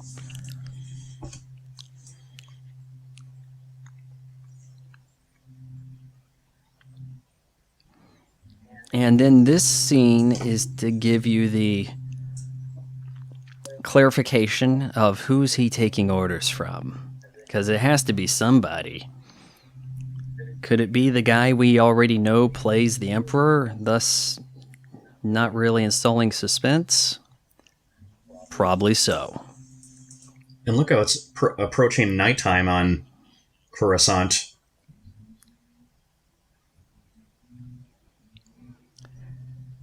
I'm guessing not the Emperor's, not the Chancellor for Life's quarters. You know, you kind of have to keep him, if you're going to do the dual persona thing, this is his other hideout, maybe? It's a little away from the city, downtown anyway, Lord Tyrannus. Yeah, because remember, Jango said something about he was recruited by a man called Tyrannus, and Darth Tyrannus is Count Dooku's alias, his Sith name. Well, then we have to get Dooku out of the way so that Sidious can take on a new apprentice. He's looking for a more powerful apprentice, and I guess Darth Maul just wasn't powerful enough, so we had to go with Dooku instead. But then that kind of leads you to think, surely Dooku was his apprentice a long time and not waited. You know, he wasn't recruited when Maul died/disappeared. I don't know. I guess, and also if Darth Maul's not dead, then he's on the outs with the Emperor, because he's not his apprentice anymore, right? They're only allowed one. They didn't really think this shit through. That's what I'm trying to say. Always two there are, but are there really only always two? Yeah. I mean, if you want to grow your numbers, don't you need to do some recruiting?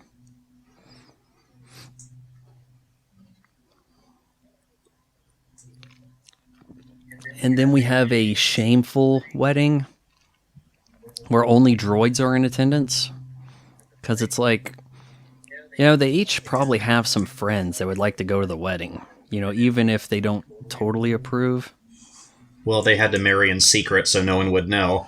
And I'll say that about the prequel trilogy. I love the teaser posters they had. In episode 1, it was just Anakin against the sand. You see the Darth Vader shadow behind him. In this one, it was Anakin and Padme against a dark red background. Anakin's holding up a red lightsaber even, and it says something like, "A Jedi shall know not love or anger or hate." But it's definitely foreshadowing where he's heading. Doesn't give you much to be motivated for. And look at this. Okay, in their case, though, what? Entire army of battle droids. Palpatine's sort of probably Star Destroyers. Thinking to himself, these are mine. His master plan is finally coming into effect, and the secret wedding. Yeah, well, in the third film, episode 3, they don't act like they're not married, right? Like, they don't say, "I can't tell anybody we're married." It didn't seem like this needs to be secret. This is, by the way, costume change 14, by my count. Costume and hair 14. He has probably all of 2 costumes the entire film. But they're not in danger anymore. Surely they can just go back to Coruscant now. Yeah, I don't really get it. The music's not bad. But it's a beautiful environment with the ocean in the background, or the lakeside. They have their own minister. Maybe C-3PO and R2-D2 weren't invited so much as they were there. Jonathan Hales, you have no backbone. You did not step up and question George, try to keep things sensical. Yeah, like I was saying, I think for a long time the case was clear that this was the worst Star Wars movie. When it came out, I think a lot of people said, well, at least it's better than the Phantom Menace. That was something you heard as people were leaving the cinema afterward. It's hard to say. It took a little bit for people to get disgusted. It's hard to say. It's both better and worse. Some things it does better, some things it does worse. If I was to rate this, I'd give it probably the same as episode 1, a 7 out of 10. It's a decent movie for what it is, but it definitely has its flaws. 1 is definitely the over length.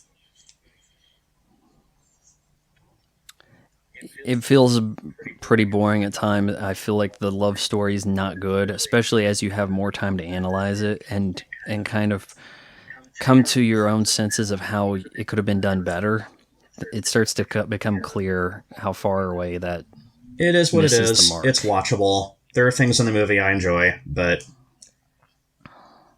there were things that could have been done better too. But yeah, that was episode 2. I give it a 7 out of 10.